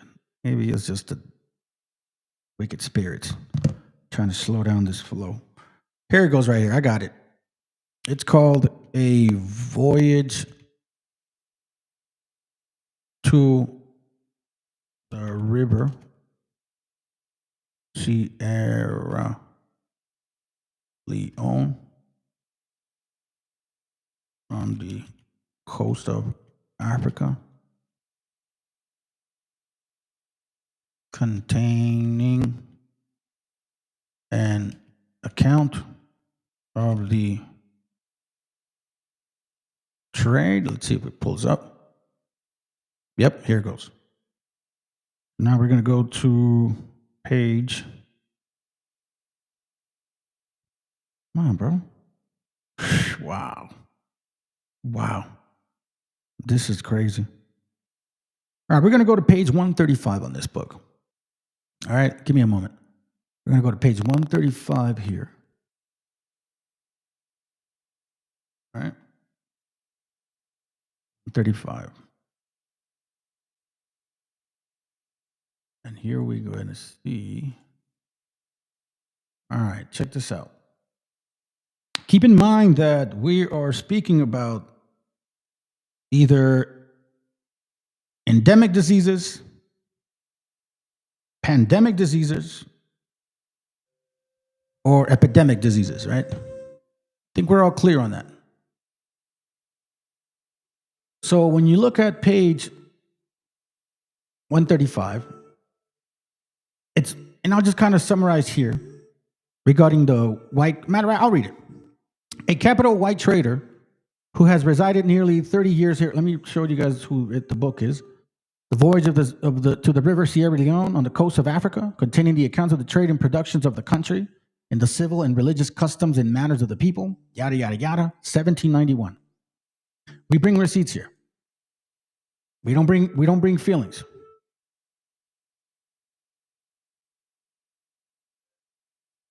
It says here, a capital white trader who has resided nearly 30 years upon the coast and who is otherwise a man of sense, told me very seriously that he once thought, as he supposed I did, but that he had seen so many surprising instances of their art he could not longer doubt. And he says, in the account of the most uncivilized countries that we've read of, we find the office of physicians is generally annexed to the priest or conjurers, meaning they don't have doctors. They do voodoo shit, like they do that here. But here it is carried on by old women, and the cures they perform are truly astonishing, particularly in the external wounds by the use of simples which their woods and fields afford in abundance. Watch this real quick. Again, we're talking about who brought what to our lands. The diseases that are most subject to are intermitting fevers and hold on. Give me a second, family. And the diseases they are most subject to are intermitting fevers and the hydrocele. The latter is supposed to be the cause by too frequent use of palm wine and excess of venery. Venery means venereal diseases. So through sexual acts, that's where they use your comments on. But check this out. The venereal disease is frequent, but never attended with those dreadful symptoms which too often accompany it in Europe. And it always easily cured. Neither can they be convinced that it proceeds from impure coition. And I believe they're talking about French pox. No, maybe French pox. It says, now, the smallpox is endemic. So here, they say here, so I'm assuming now that this is regarding the actual French pox, venereal disease, or whatever other disease, I don't know. I know French pox is a venereal disease, but here it says that they do deal with a venereal disease, frequent, right?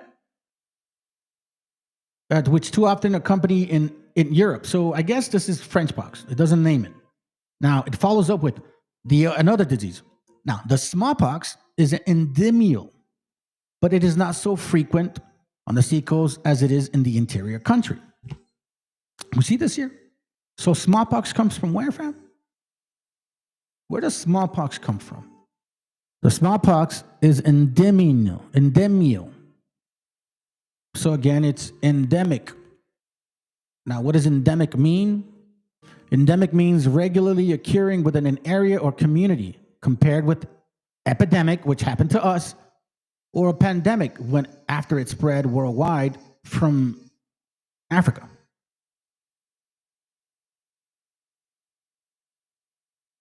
Let's see what's up, Ugo. It says, yeah, they're also proud of making the antidotes for the smallpox and giving it to Esau. I didn't know that. But these are facts, not fictionist stories that we deal with, family. These are not fictionist stories. A lot of us are still blind to facts. Still blind to facts, and we prefer to pay attention to fiction, which I believe you should not force yourselves to just kind of like, not say shit. In your call stuff out for what it is. Call stuff out for what it is. And let's see if I can find it here.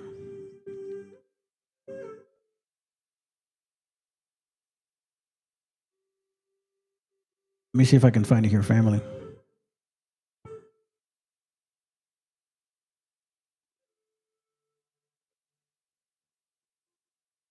Okay, so I showed that. I want to show you something real quick. Because there's some books that for some reason that I could not find. So maybe I can find them here. Give me a moment. And then we'll be done. Because I do have plans today.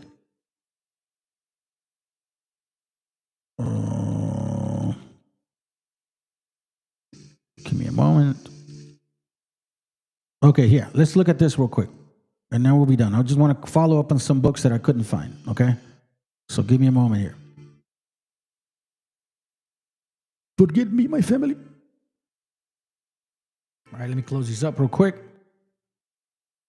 I'm going to show you just a little bit of this video, and then I'll finish it up with another one regarding some particular matters, and then we'll call it a day. And later on, I'll try to see if I can get to the from Babylon to America.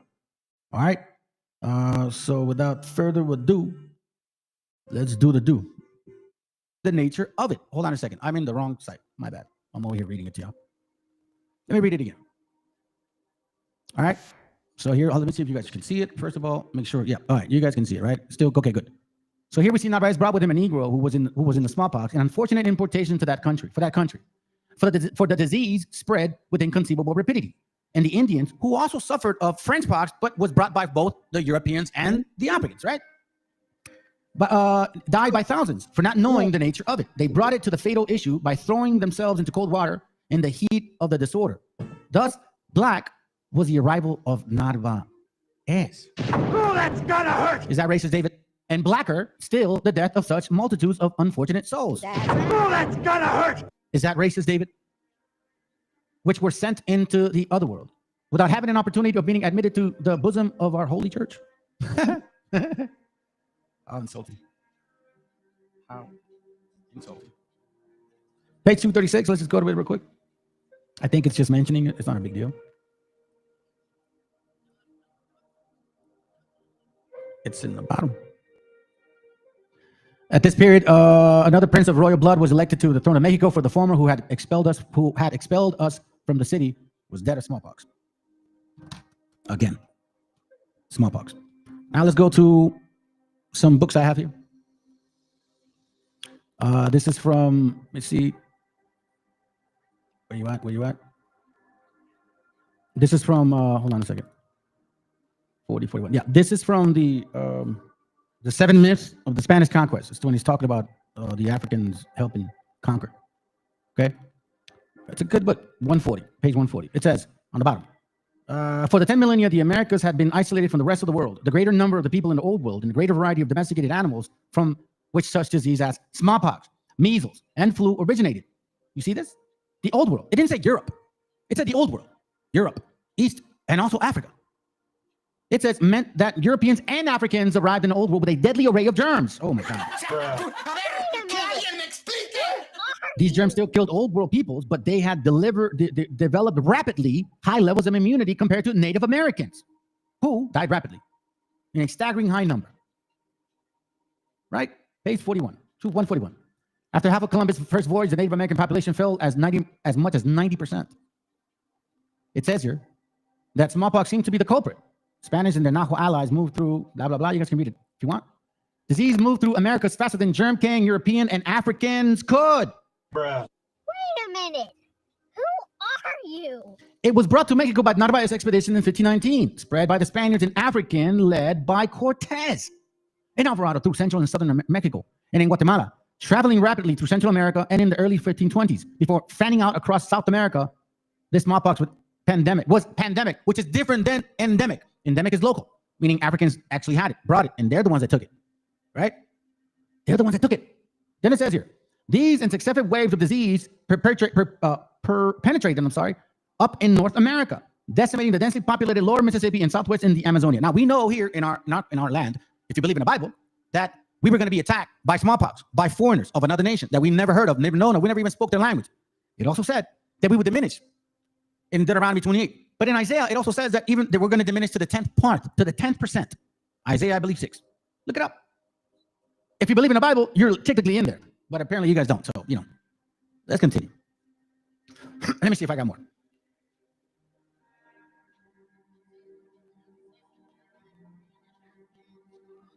War dogs. Here goes another page here, same book. Another first attributed to the Africans in Mexico was the bringing of smallpox to the mainland. Francisco de Eguía, one of the black slaves of Narvaez expedition in 1520, allegedly died of disease soon after landing in Mexico and the Mexican coast. Now, that was just one person. Unlike later expeditions, Africans did not participate in the conquest of Mexico in the hundreds, for as Bernal Diaz observed, at that time, blacks and horses were worth their weight in gold. Blacks and horses cost about the same. We were on the totem pole, and you're going to find out because we bring proof. And by the way, you know how they say that supposedly we're Spaniards and like we look this way because we mix with Spaniards? Okay. The Dominican chronicler Diego Duran, for example, mentions various servants and blacks, while the native account compiled by Sagahun, known to us as Florentine Codex, simply notes that the Spaniards came some blacks who had crisply curled dark hair. All African slaves and servants, as the first major conquest of the mainland, the conquest of Mexico had helped inspire and finance a flurry of Spanish expeditions through the Americas. All included African slaves and servants, many of whom, like Juan Garrido and Juan Valiente, became and continued to fight as conquistadors. Bruh. As conquistadors. These expeditions can be placed in two groups, one part of the chain or relay system of the conquest that raided out from central Mexico to other parts of chains that conquest ran into South America. So, who was involved in the conquering of the natives? White and black people. Who brought smallpox? Africans did. Who brought French pox, syphilis? European whites did, okay? And the Swati ones as well, because they were all doing the same shit. You're going to find out as you get further into it. So that's not hate talk. These are facts. We have them in English and in Spanish. Shut your ass up. These are facts. Well, since we're on this topic here, might as well. You see this here? Bobo's, y'all stupid. Y'all dumb. Seriously. Since I'm in the page, might as well. You see he paints his face black, right? Check this out. Color victory, body paint. After a revenge raid, the victorious warriors would stop and paint themselves in an informative manner before entering their tribal camp for the customary and tumultuous victory celebration. The warriors depict here in Sioux, who had adorned himself with several significant marks. His face was covered with grease and charcoal, the black indicating that the fire of revenge in his heart had burned out, and he wishes now to purge the event from his soul.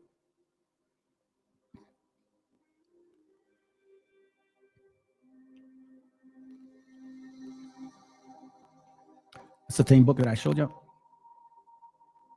Here we see one, MESHIACHA. It was imported in the country by the said Negro slave in the fleet of Narvaez. It first broke out in Zampuela. The poor natives, ignorant of the best mode of treatment, the loathsome disorder, sought relief in their usual practice of bathing in cold water. We read that earlier. It didn't work. It does not seem to have been fatal to the Spaniards, many of whom were Swati, black too, and were sleeping with black women as well, importing them, enslaving them. Most of these guys were Sephardics, by the way, Sephardic Jews. Most of the Spaniards coming here were converts or Christians, but a lot of them were Sephardic Jews, fake Catholics, many of whom probably had already had the disorder. We know because remember the other book we read that Spaniards brought French pox to Africa? Well, since they were there, I'm sure they dealt with smallpox, and who were, at all events, acquainted with the proper method of treating. La primera fue de viruela, y comenzó de esta manera, siendo capitán y gobernador Hernán Cortés al tiempo de que el capitán Pánfilo de Narváez desembarcó en esta tierra, en uno de sus navios, meaning ships, vino un negro herido de viruelas, la cual enfermedad nunca en esta tierra se había visto. Y esta sazón estaba esta Nueva España en extremo muy lleno de gente.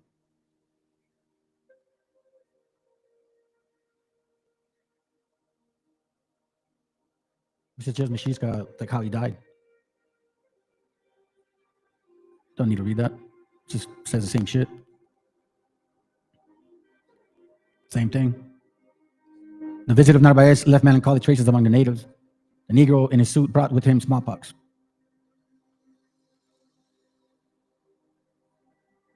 That's for later, maybe. Let me see if I can touch on this real quick. Let's continue.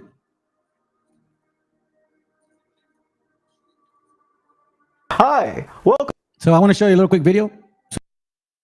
Cool. We're done with that part. I know we got stuff to do. That's it. One more short little video. I want to prove something real quick. Okay, we're talking about enslavement. We're talking about slavers. We're talking about people that enslaved people. We're also talking about, this type of thing. The disease regarding the stealing of a heritage, claiming to be somebody that you're not.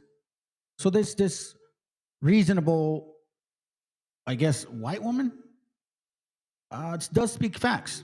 We'll listen to about maybe somewhere around here. Depending how it goes. I think it shouldn't take too long. But let's listen in and then we'll be done. So apparently it has started to happen, dear. The question of race on applications in this place. It used to be if you was white, you was just white. That was the box you checked. Or black or whatever. Whatever the choice might be that you thought fit you. And now they're starting to ask white folks what type of white they might be. Honey, you're about to see a whole lot of confused, unmelanated fools. Yeah, because now you need to specify whether you're German, Italian, Irish, French. And if you're like me and your family has lived in this country since way back in the day, chances are you're a lot of the whites, honey. Chances are you are a lot of the whites. So you might not know which box to check. You'll probably go with whatever story your family told you, honey. You probably think that one of your great-grandmothers was a Cherokee Indian princess. One might think. Just like white folks have been claiming this so-called negative, history now. We got negros doing the same shit, ignoring the historical aspect of their invasion as conquistadors.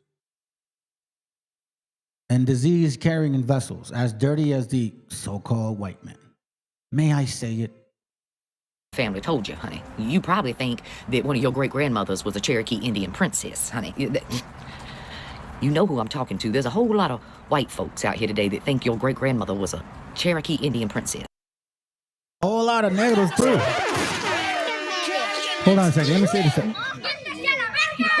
Fuck that puto. Fuck that puto. It ain't just white folks claiming this, fam. I'm telling you, I went to these little events and I was helping this lady out. She claimed to be a Native American. She brought her little card. It was a total white woman. I was like, whoa, I know she ain't. You'll probably go with whatever story your family told you, honey. You probably think that one of your great-grandmothers was a Cherokee Indian princess, honey. You know who I'm talking to. There's a whole lot of white folks out here today that think your great-grandmother was a Cherokee Indian princess. Honey, that is a folk tale passed down in your family because somebody in your family was trying to take advantage of the federal government and get themselves a little piece of land for free. I'm sorry to break it to you, honey. I'm just sorry to break it to you. That's the way it goes. Yes, there wasn't that many Cherokee Indian princesses out there for all of our great-grandmothers to have been her. You understand what I'm saying to you? Okay. That's a fairy tale from way back in the day. But anyway, like take me for instance. Do I check the Irish box? Because a whole lot of my ancestors came over here as Irish indentured servants, dear. Yeah. Irish indentured servants. By the way, black people and white folks both owned indentured servants. But just because you were white didn't mean you weren't a slave. You see, truth has to come back again. Because we've been lied to so many fucking years. And this goes for every single one of y'all. Exposing every single lie, regardless of who it affects. They were considered just a little hair above a black or brown man. Yes. They hated them here, dear. They burned down their homes and their churches and they treated them like shit. Or am I French? Do I check French? Because a whole lot of my grandmother's family came down here. It was French. We're very much French in this family. I mean, come on, honey. They settled down here on the Gulf Coast. A lot of French shit down here. During this 13 colony BS, all of this was going around. How come we don't ever be referencing any of these things? Somehow, some way, Somehow, some way, some people got advantage of land, proprietary shit, and cannot confirm that those grants were given by the people that originally owned those grants of land, towards land, grant deeds, right? White folks and black folks both stole these grant deeds from the native people. Both of y'all benefited from this conquering, and both of y'all will fucking pay. So do I check that box? Or what about the Eastern European countries that some of my family migrated from way back in the day, as my genetic line moved up? Or what about my ancestry roots that are Jewish and from Mesopotamia in the times of Jesus, honey? What box do I check for that? Or my ancestors that migrated from Nigeria and Congo and Angolese? See, you see the whole miscegenation, how we've been bamboozled, lied to since the beginning of time, or at least from our time, understanding of what's going on here within us. Anyways, I'm gonna leave y'all with this video here because we're gonna follow up on this next title now. Not now, but later on, hopefully today or maybe early tomorrow, but I will do it definitely this weekend. I want to show you why. Let's see, here it goes right there. Who are these people? How do they know each other? Well, don't be surprised anymore, fam. Just like there were Freemasons regarding Prince Hall Freemasons, like black folks. Well, this shouldn't surprise you.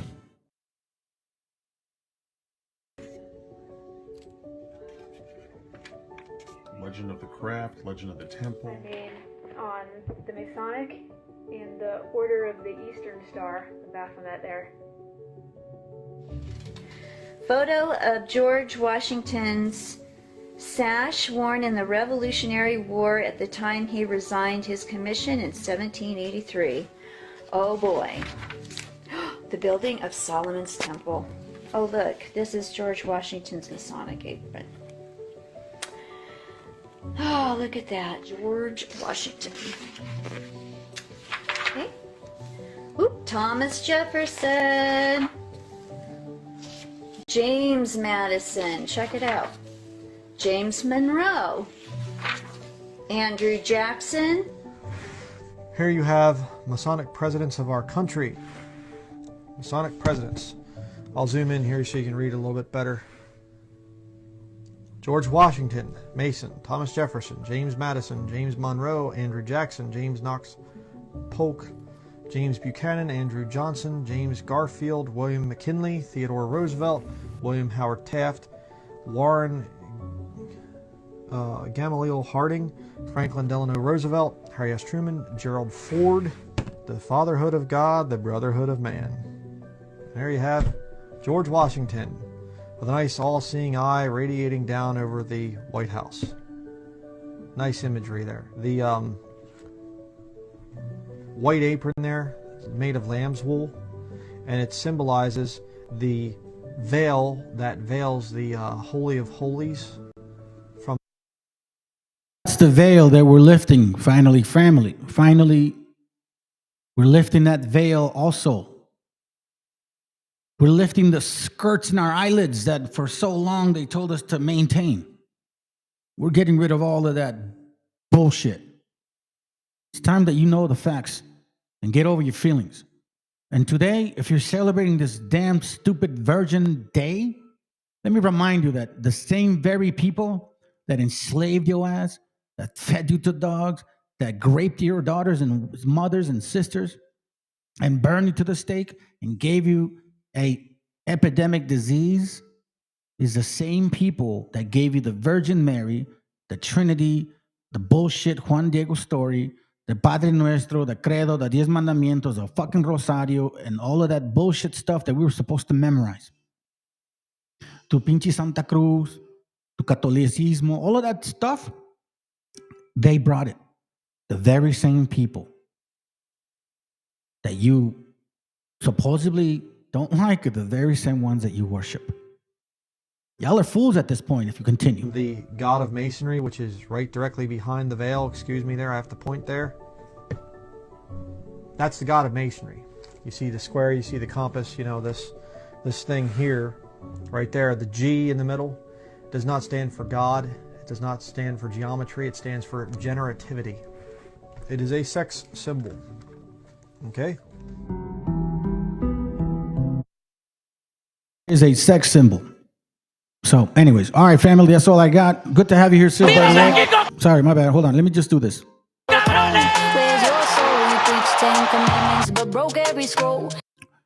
Good to have you here, sis. Thank you, brother, for being here. Oh, hold on. Let me just get rid of that this time.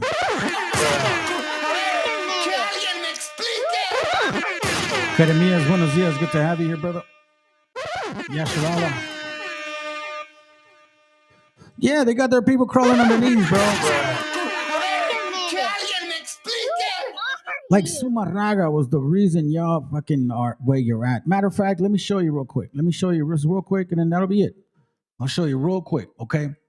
So as you can see, what is it called? Let's see, 1900, I think. Yeah, the Lutheran newsletter, the Lutheran Witness newsletter, okay? So now this is I have the book.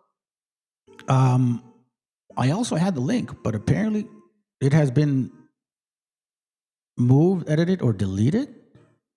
No way. You see what they're doing, family?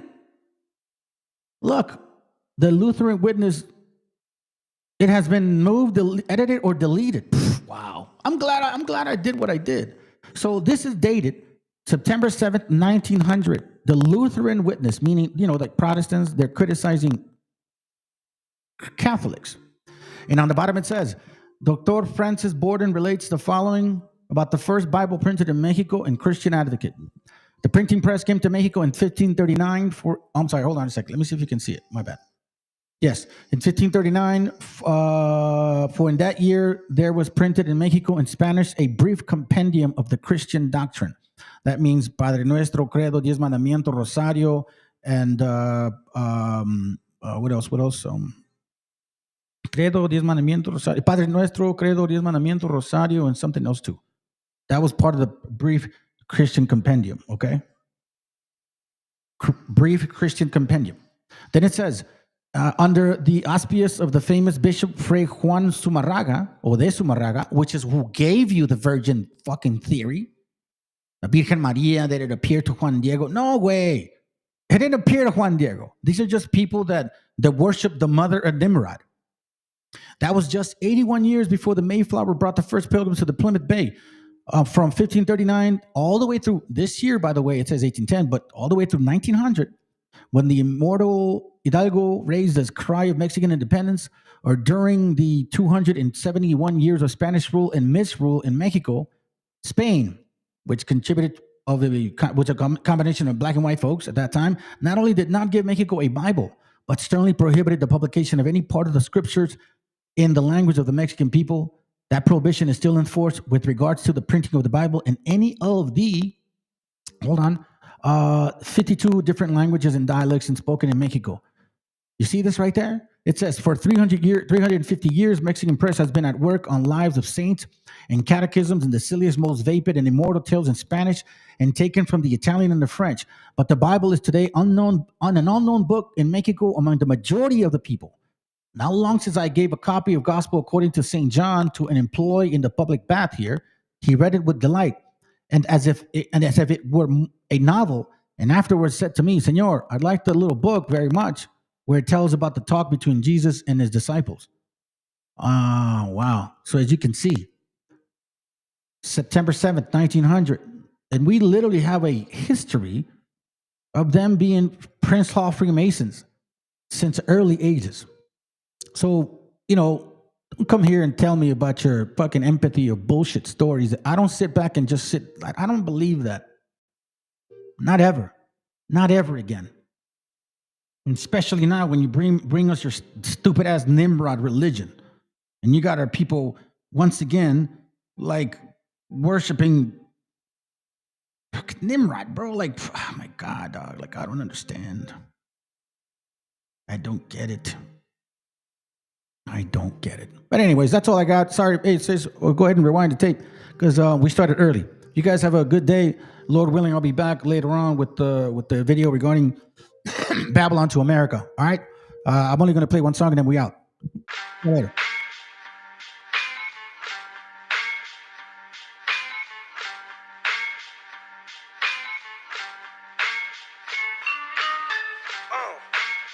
En la Plaza de Reyes, Black 50, soplón. Yeah. ¿Qué vas a saber?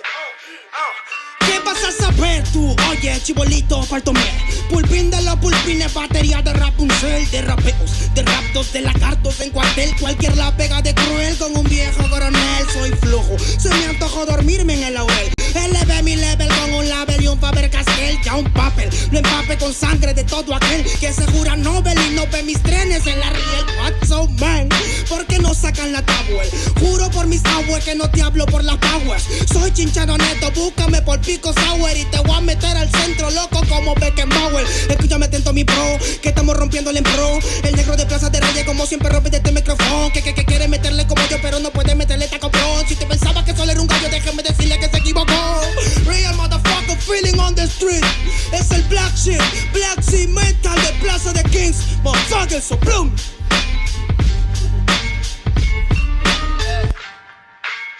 Nero Luigi, man, desempeño a la victoria para que sepa. Incas Mo, Money Gang Gang, yeah, yeah, Yo también he llorado, gente. También me han desplazado por mi rasgo afrodescendiente. Sí, un perro no habla pero siente. Cuento historias callejeras pa' barrios de delincuentes. Soy un perro que te ladra, que te muerde y que te huele, nene. Soy más que Lele, ustedes para mí son pelele. Con mi jauría todo el día en busca de los cheles. Tengo un perro en fiscalía que nos mueve los papeles y otro en la comisaría para evitar el susto. Muchas veces me han llevado por solo como luzco. Perdón, madre mía, si yo le causé un disgusto, pero en esta vía yo crecí rodeado de perros chuscos. Yo sé que me quieren ganar, yo sé que me quieren tumbar y no pasará porque soy de verdad. Está súper rafina la Dodo Style, metido en latina aprendiendo un style. Yo tengo el style, no mido la raza del perro, yo mido por la lealtad y yo soy leal. Yeah. La calle te enseña lo que no te enseña la universidad. Yeah. Saliste ese peña aquí con una seña, te tiran para atrás. Yeah. La calle limeña aquí nadie la dueña, ya nada es igual. Yeah. Tiene que respetar, yeah. Tiene que respetar. Yeah. La calle te enseña lo que no te enseña la universidad. Yeah. Saliste ese peña aquí con una seña, te tiran para atrás. Yeah. La calle limeña aquí nada le dueña, ya nada es igual. Yeah. Tiene que respetar, yeah. Si yo soy tu papá, yeah, yeah, yeah. Cinco's mob, negro. Yeah, Cinco's mob, nigga. Yeah, Nero Luigi, man. Incas mob, yeah. It's Money Gang, gang, gang, yeah. Hey, yo. Yango en la maldita casa. Me llaman pa' que les dé al menos una vez al mes. Se metieron al lago y olvidaron que era el mes. For everybody bless. La fama es una puta, me está llamando a las 3. Dile que llame después de las 16 y 25. Volví de la infancia de Abraham Lincoln. Con fuerza ya inco, luchando para salir del rincón. Letra callejera en CD brinco. Under del under, puede que tu viejo te lo mande. Sale de vez en cuando como el cóndor por los Andes. Mi cuerpo no es de madera como Dandy. Antes que me branden, yo seré la ola que los expande. Aunque esto me pique en la madera, no sirven ni para romper el ticket de un evento afuera. Loco por la carrera, desafían la gravedad. Yo espero tras la barrera y llego con la novedad. Niña, tú solo espera que ya encontré la manera. He visto bastante por querer lograrlo saltando escalones dentro de la escalera. La vida me puso al depósito, yo soy de púlpito pa' que el mundo conociéramos. De esta parte mejor intérprete que ha parido esta cordillera. Sin luz afuera, que el espectáculo es dentro. La calle es mi templo, tiembla el pavimento cuando yo me concentro. Mis disparos son temas, la calle un poema se siente desde cuando entro. Y a toditos estos drogaditos que creen que rapean, los regreso al centro de mi balcón. Yo he visto el clon de clon en la misma gestión, pero a la malla no llega el balón. Y para esta pantalla no existe patrón. Yo ya me sé la cuestión y doy fe por cada renglón. Consciente de la operación del final de Mbappé con la edad de bufón. De Yango en la maldita casa, Plaza de Reyes, papá. El Nero Luigi, Black Mental, hip hop peruano. Rasgo en la maldita base. Yao, yao, yao.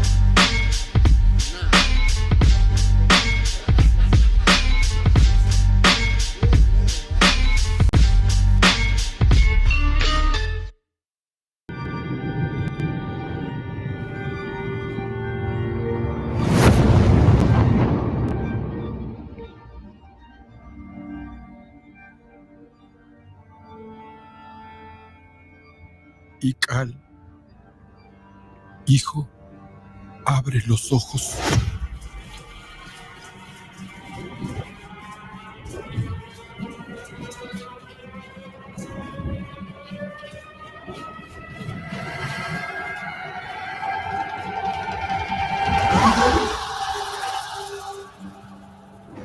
Tu cuerpo se queda con nosotros, pero tu espíritu debe seguir.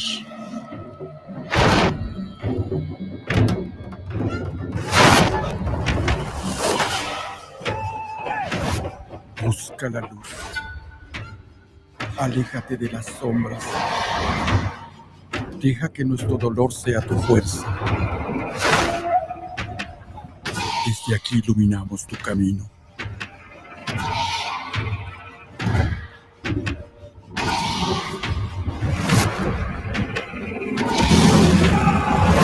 Lucha como nosotros ante esta pena tan grande. Yo soy tú. Tú eres yo.